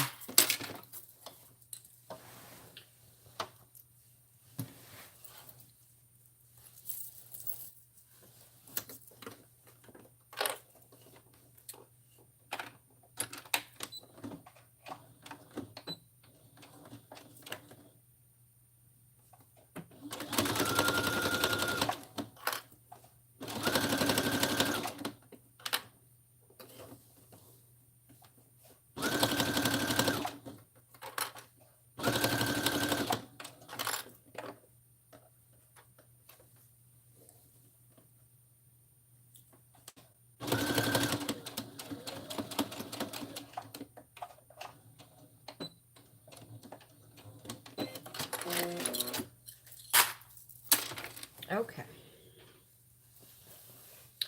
I am going to press these shoulders to the back. I think I'm going to press them to the back.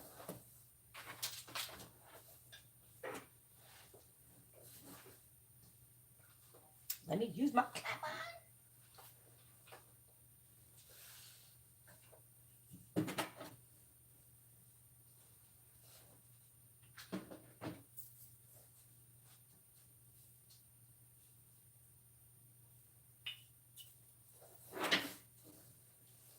Oh my gosh.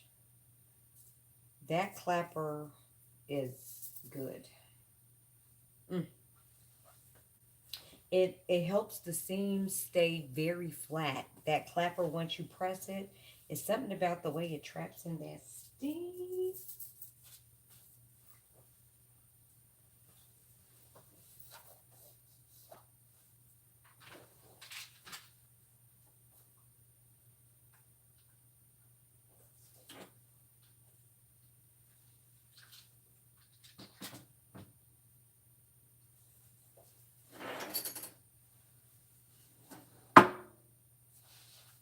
The clapper is a must, or some wood.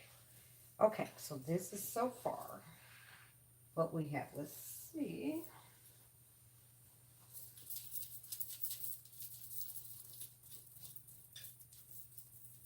I don't know how I'm gonna get all this stuff off my shirt without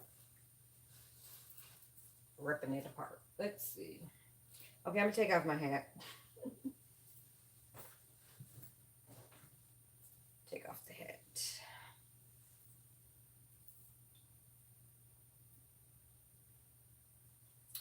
Okay, let me see what it's looking like.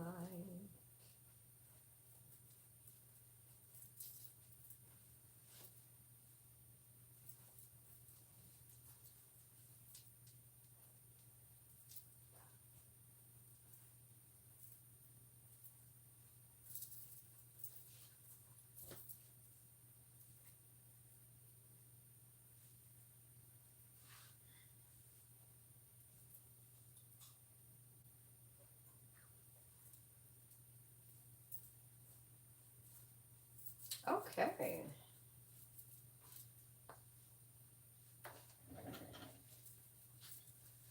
So, we're looking good. I like how the overlays are.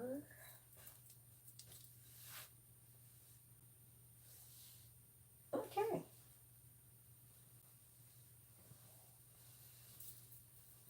Now, I'm going to sew the facing together, and I'm going to put this on Busty Lou. That is my mannequin.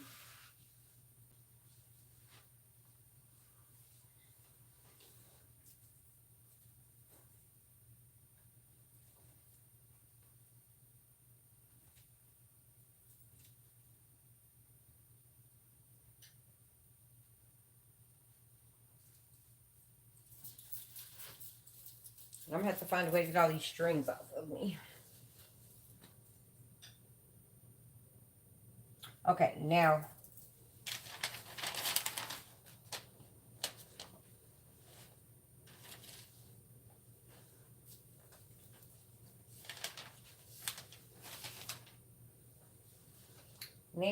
is the facing sewing toy. So we're going to sew this together and then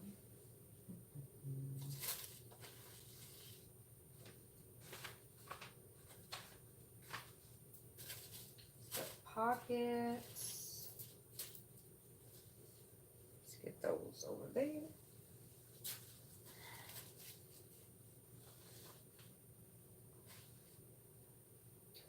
The pockets.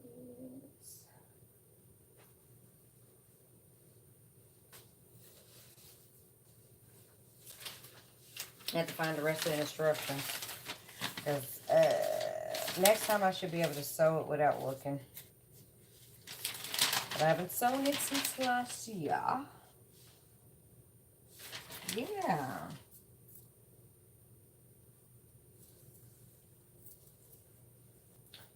So we're going to sew these together.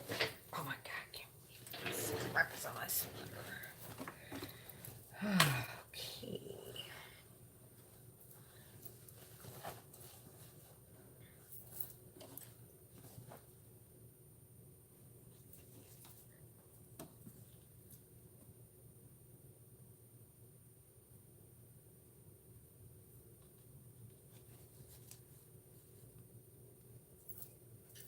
Trim some of this interface there.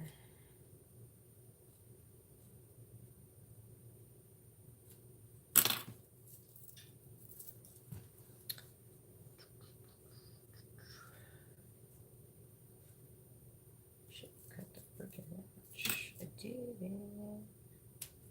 Okay. I forgot to clip the notch when I put the interfacing on. So I was doing that real quick so I could see it. Because I have been known to sew the facing on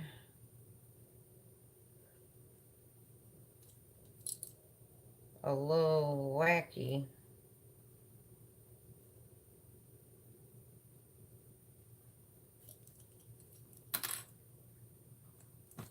All right. Sure the notches are lining up.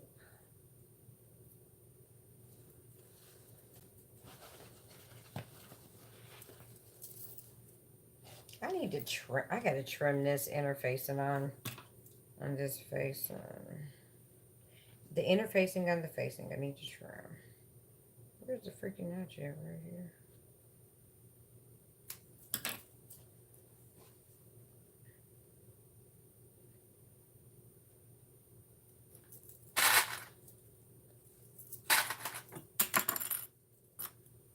Okay, clip.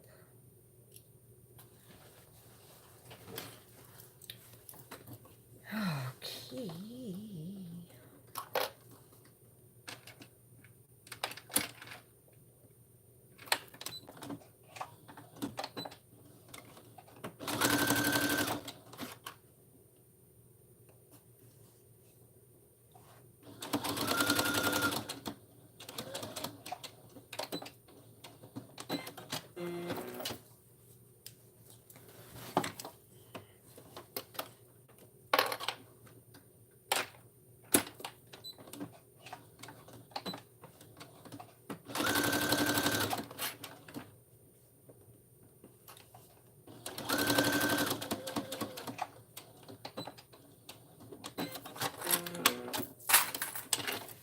All right. You're done.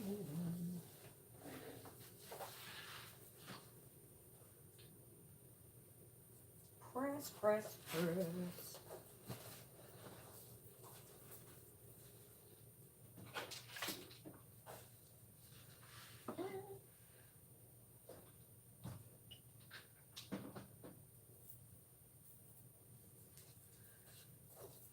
Nice. Nice.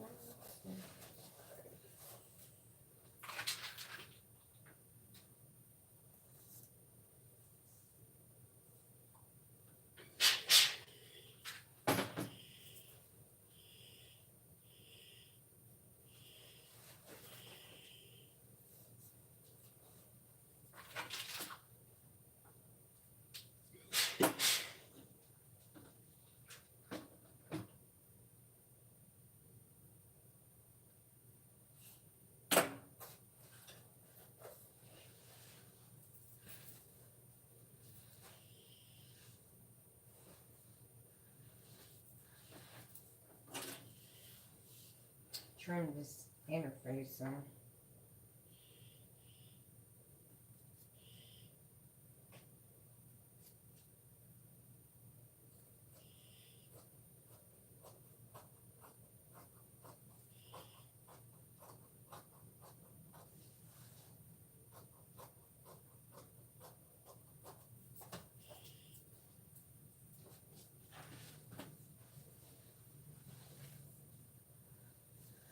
Okay. So.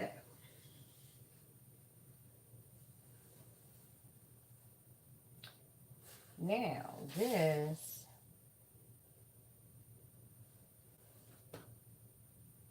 this you just attach to that, but I'm not going to do that because when I do, I'm not going to attach it tonight. I'm going to end here because I like to serge this. Okay, so I like to serge around this so it has a finished edge. And the serger, it's too late to be doing the serging thing. So I'm going to end it here. But the next time you guys see it, it will be done. It'll be done. It'll be done. I might finish it tomorrow if I have, I'm not doing too much running around. But I thank you all for hanging out with me. Have a good morning because it's morning. So get you a little rest. Get up. Don't mind my crazy hair. And get you a little reset. But thank you. And I will see you guys next time. Bye.